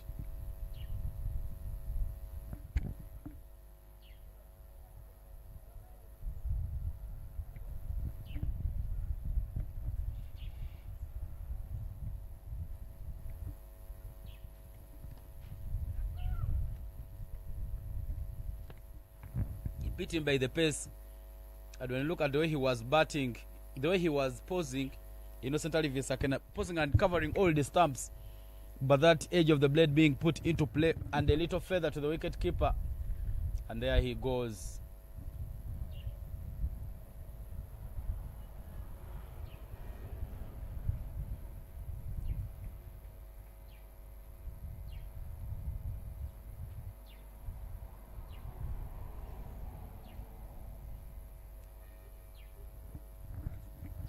Wickets are falling very, very quickly for Mount Rwenzori. They have failed to get a way of taking care of that wickets column.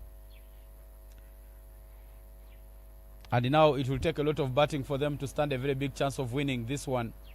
But Moses Achema is the new batter at the crease.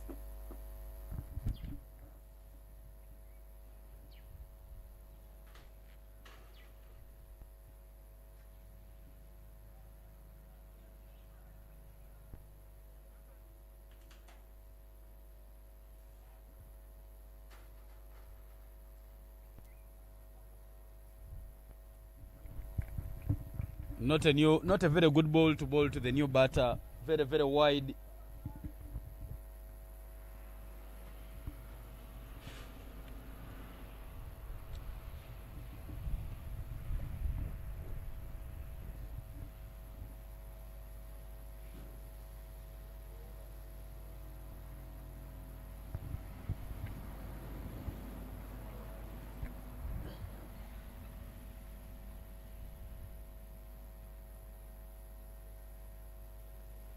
Still hitting the good lines there.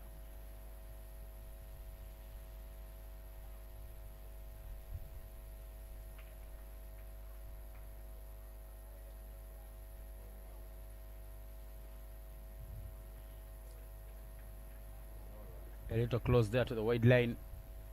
But it is a dot ball there. Hard length being bowled by Adam Uzaifa.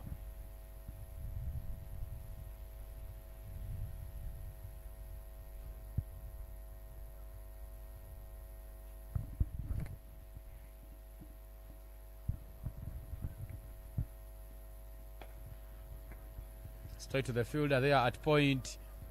And it is another dot ball. What a good over there being bowled. Adam Uzaifa making sure that he hits that hard length.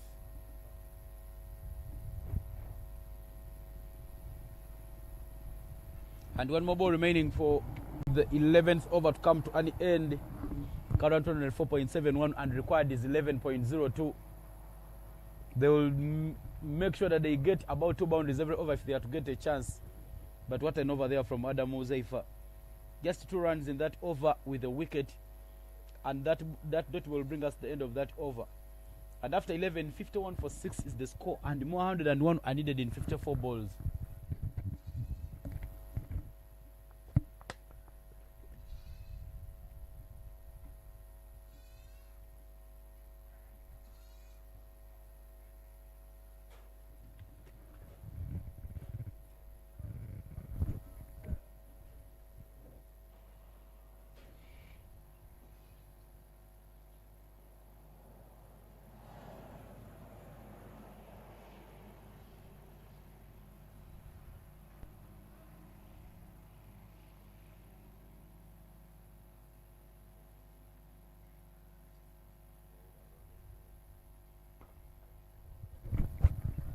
Austin Mujuni is still continuing to do the good work. He returns for his 4th and he picks up a dot ball.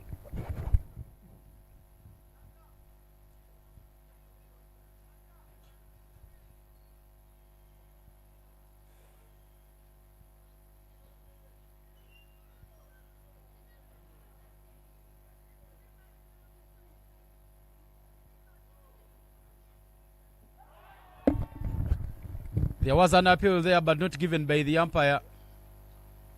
But somehow a good line there being bowled by Austin Mujuni, making sure that for each and every delivery that he does bowl, he keeps the wickets into play. 0 of 5 for Emmanuel Okwalinga and Moses Achema is on. Sorry, 1 of 5 for Emmanuel Okwalinga, 1 of 6 for Emmanuel Okwalinga and 0 of 4 for Moses Achema. The 2 batters at the crease. 100 exactly needed in 52 balls. 2 runs every over could give them a chance of picking up victory here.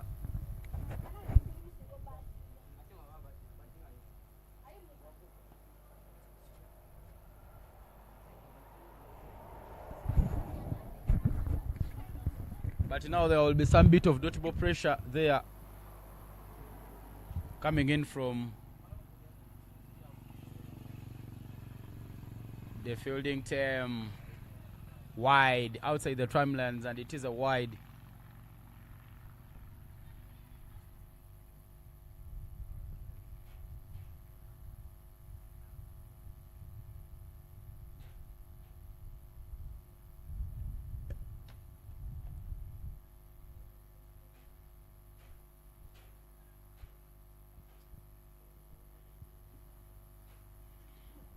Moses Achema not getting close to the ball, but it is still wide. And when you look forward today in the afternoon, there will be another clash between Mount Meru and Mount Satima. So make sure that you keep it deep in sports media because we got you covered. There will be another exciting fixture on this very ground.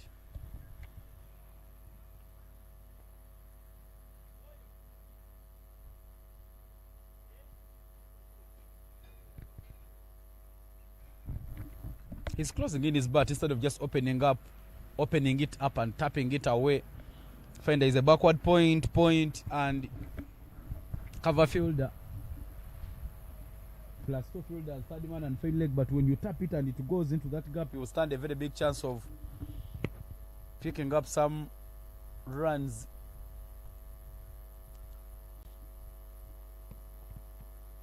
Achema struggling to get off the mark. A little much better there from Achema, stepping and trying to drive, but he misses. And it will be another dot ball.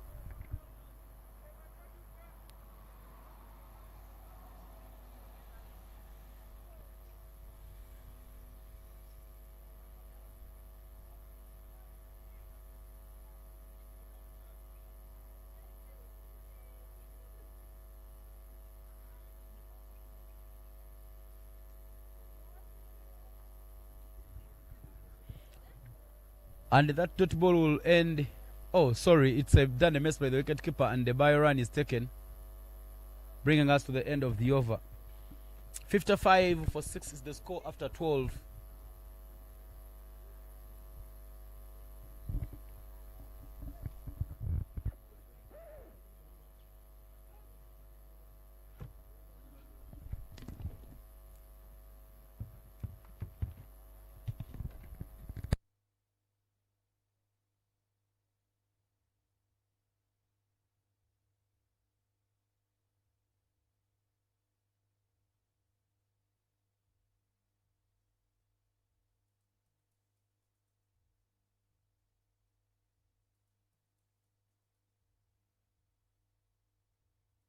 First time we see a spinner being introduced into the attack. Jovan Komagom, who has taken 3 catches in the game, has now been rewarded by the captain Robert Owili to come and make sure that he does some bit of spinning. Initially he was a medium seamer, but now he changed his trade and he loves turning the ball around.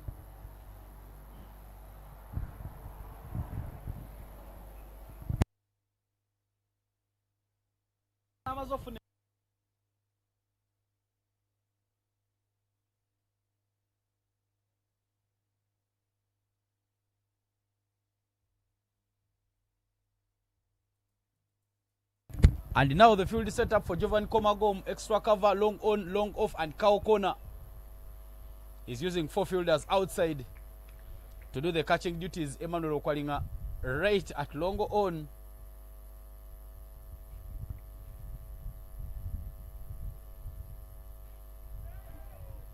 Forcing him to drive, but didn't get anywhere to the ball, and it is a dot ball.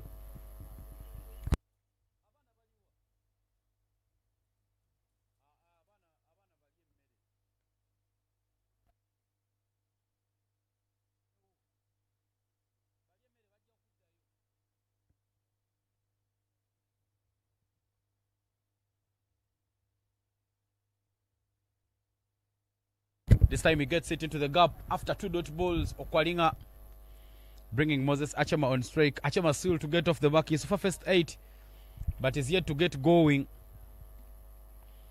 And the fielding team is not taking any chances. So Moses Achema would feel that maybe if the fielders come close to 45 yards, it becomes a little easier to take the catches. Sliced straight to the fielder, and it is a catch taken there. Moses Achema, after facing 9 deliveries, doesn't put any runs. A brilliant catch there by Nathan Mopere at covers. And the 7th wicket goes. It is now becoming a tall order for victory.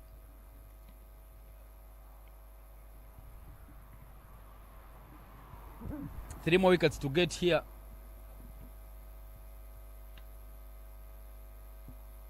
Current run at 4.72 and required is 12.40. 93 more needed in 45. The current equation for victory to go the way of Mount Rwenzori.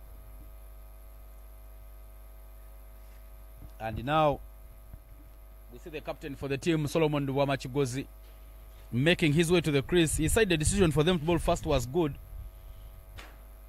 Unfortunately, they didn't limit the opposition to few runs.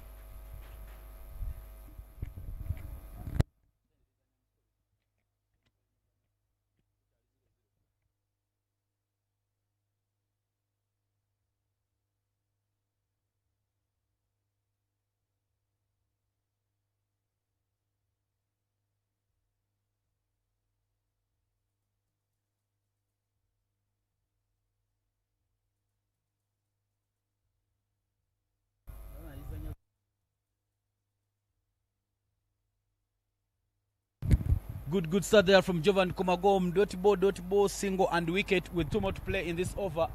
Protection right at the boundary for Solomon Wamachigozi. A little onto the body, but it is a dot ball there for Jovan Komagom. Komagom forcing him to come forward and drive. The weather's been playing hide and seek this morning. Sometimes it's sunny Other times it's rainy.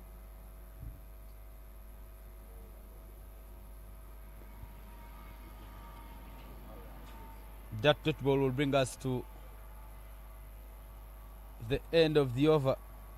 13 gone and 59 for 7.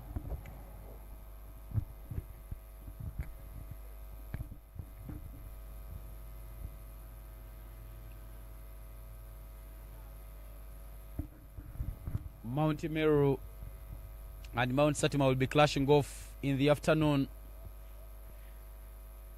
It will be the final game of today, match day number 12.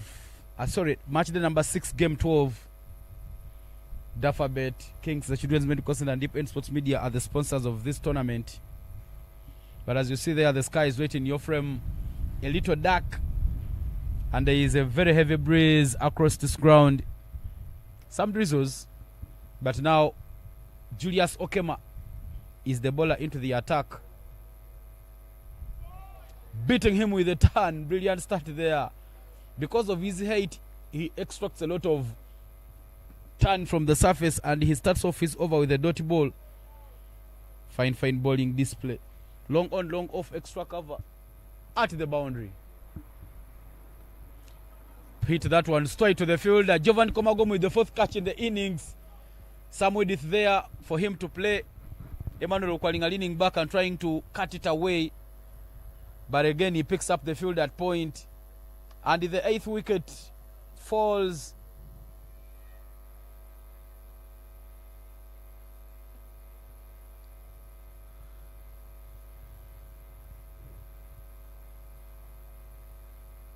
He tried to lean back to try and create room, but didn't hit it with enough power. The timing was good because he got it with the bounce. But he managed to pick up that fielder, Jovan Komagom, who gets a 4th catch in the match. 59 for a loss of 8 wickets. Batters are coming, batters are going. 93 in 41 is what the equation reads now. And Davis Sewanyiga is the new batter in for Mount Rwenzori.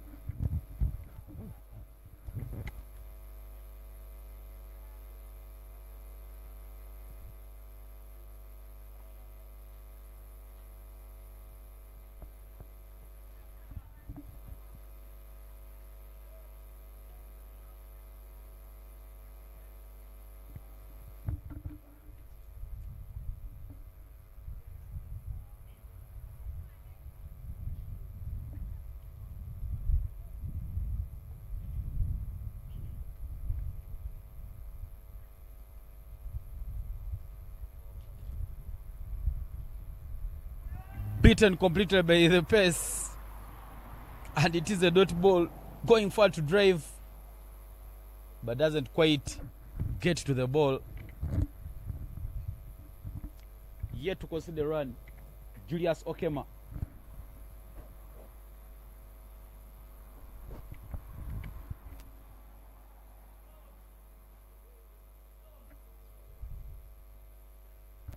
Another dot ball. But a fine over there from Julius Okema. 2 more to play. The over is yet to concede runs. Long on, long off, all up. Only extra cover. Adam Mozeifa is the only fielder who is being used. Sliced away. Jovan Komagom with another take. What a man he's been. This is the 5th wicket that he does take. It nearly slipped away from him because he had to dive forward to take the opportunity. What a brilliant take there to get the 9th wicket for Mount Kilimanjaro and dim the lights for Mount Rwenzori. The tail of the tape looked like a catching practice there for Komagom Jovan. A little slice but look at that one there. Ball right. Fingers right underneath the ball. And the celebration alone says what that wicket means for them. It is the 9th. And now we see Tom Adupu, the seamer, making his way to the crease as the final batter. 93 from 37 as the lights continue dimming out for Mount Rwenzori. What looked like a very good display in the terms of bowling at the start of the over Now doesn't look so good. 59 for 9 after 13.5. One more ball remaining in this over by Okema. Okema coming to bowl, and he picks up 2 wickets in a flash. He's yet to concede any run, and he will be hoping that he can make a very, very fine finish.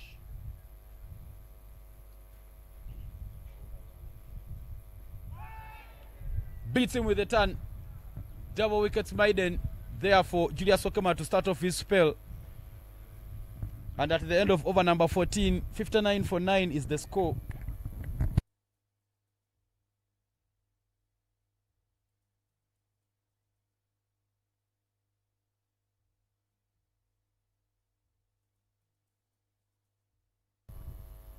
Required 115 every over, current run at 4.21.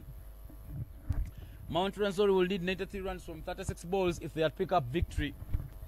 14 overs have been bowled here at Florida ground, and Jovan Komagom will be coming to bowl the over. Onto the body and hit away by Solomon Rwamachigozi right into the gap. Very, very good on his pads, and he manages to say, yes, we might lose this one, but we will give it a fight. A little loose there coming in from Jovan Komagom, and hit with a turn. Should be making sure that he adjusts the lines, ball outside of stump, and angle the ball back. No chances being taken. Deep mid wicket, long on, long off, extra cover at the boundary for Solomon Rwamachigozi. Again short, and the approach there from Solomon Rwamachigozi is clear that he was trying to access the on side, but it is a dot ball there for Jovan Komagom. But that's not a very good line because it's so good on the on. So you need to make sure that you bowl away from him so that the ball turns back into him and you put the wickets into play. Short ball, but hit straight to the fielder, and it is a dot ball, but still a loose ball there from Jovan Komagom.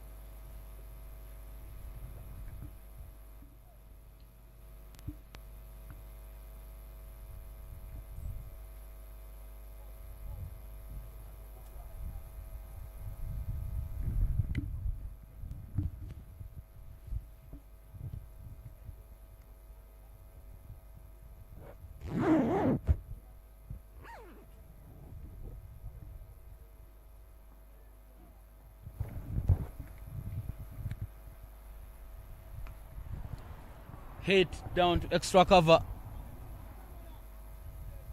and they do take the single. Fine throw there coming in from Okema Julius, but they will do take the run. Tom Adupu back on strike. Hits that up in the air. There is a fielder, Okwalinga, who doesn't drop any chances, will take that catch. And it is game, set and match there. Tom Adupu, of course, that is the thinking of the bowler, trying to hit it over the fielders. He doesn't manage to play it on.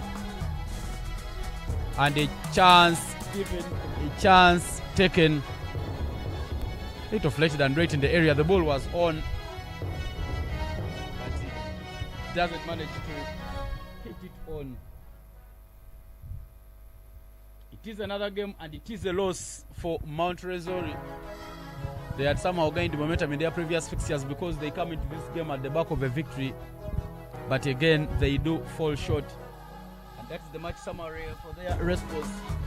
Ariom Tutalegias 30 off 31. Doesn't manage his side to cross the line. But in the wickets, Austin Mujin with 3 and 2 apiece for Jovan Komagom and Julius Okema, who did it go for 8 runs. Match summary there right in your frames, but it is game, set and match. Mount Meru and Mount Fatima will be coming back on your screen for an afternoon clash. My name is Evan Sipe and Sajabi. I'll be coming to you shortly with the post-match presentation, so make sure that you don't go anywhere because the captains will have something to say.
post-match presentation of the first game on match day number 6 of the East African Safari T20 here at Florida Cricket Oval. A match between Mount Rwenzori and Mount Kilimanjaro, but Mount Rwenzori falling short by 87 runs. Let me with their captain Solomon Luwama tell me what didn't happen. When the game started in the first innings, you were trying to strangle and limited the opposition. How did you lose it out in the first innings? Bowlers were not able to keep their lines. Some loose fielding there in the field. Lads have to realize that when the pressure is on, keep it on, and then the wickets will fall from the opposition. Harriomanda tried to give it a chase, but in the end fell short. But what do you make of the batting collapse? The second batting partnership is failing over and over again. So has the other lads coming in, unable to play straight and to keep on the wicket for a while, to build partnerships. So that is what you see, collapse. What do you hope to do better going into the next matches? As I always say, just to apply the basics, have the game in mind as well, the attitude to win. When you're on top, stay on top, and then when it is a bit loose, tighten up, and then victory will come. Good luck, Solomon, and go well. Thank you. Now let me invite the captain for Mount Kilimanjaro, Peter Ochen. Peter Ochen, there was a batting collapse earlier on in the innings. How did you manage to recover? Actually, I entered in and tried to hold one side so that we can rotate the strike and make more runs for the team. And what do you make of the bowling display, managing to bowl them out very, very quickly? Of course, when we started bowling, the batsmen were giving out chances, so we hope that if we keep bowling the lines, they will give us chances. That made us to pick those wickets and win the game. Congratulations, Peter, and go well. Thank you. And now the player of match, a man who picked up 5 catches and also picked up 2 wickets. Giovanni Komagom will get it from the match umpire, Hope Tandeka.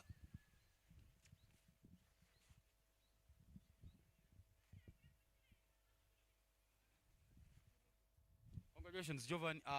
It looked like a catching practice for you. What do you make of the display in terms of bowling and fielding? I was waiting for the catches. I was patient enough to wait for them to come. Then I was taking the catches. Enjoy the play of match and go well. Yeah, thank you. And we've come to the end of the post-match presentation, but there is another afternoon clash happening between Mount Meru, who will be clashing off and taking on Mount Satima. Keep it deep in Sports Media.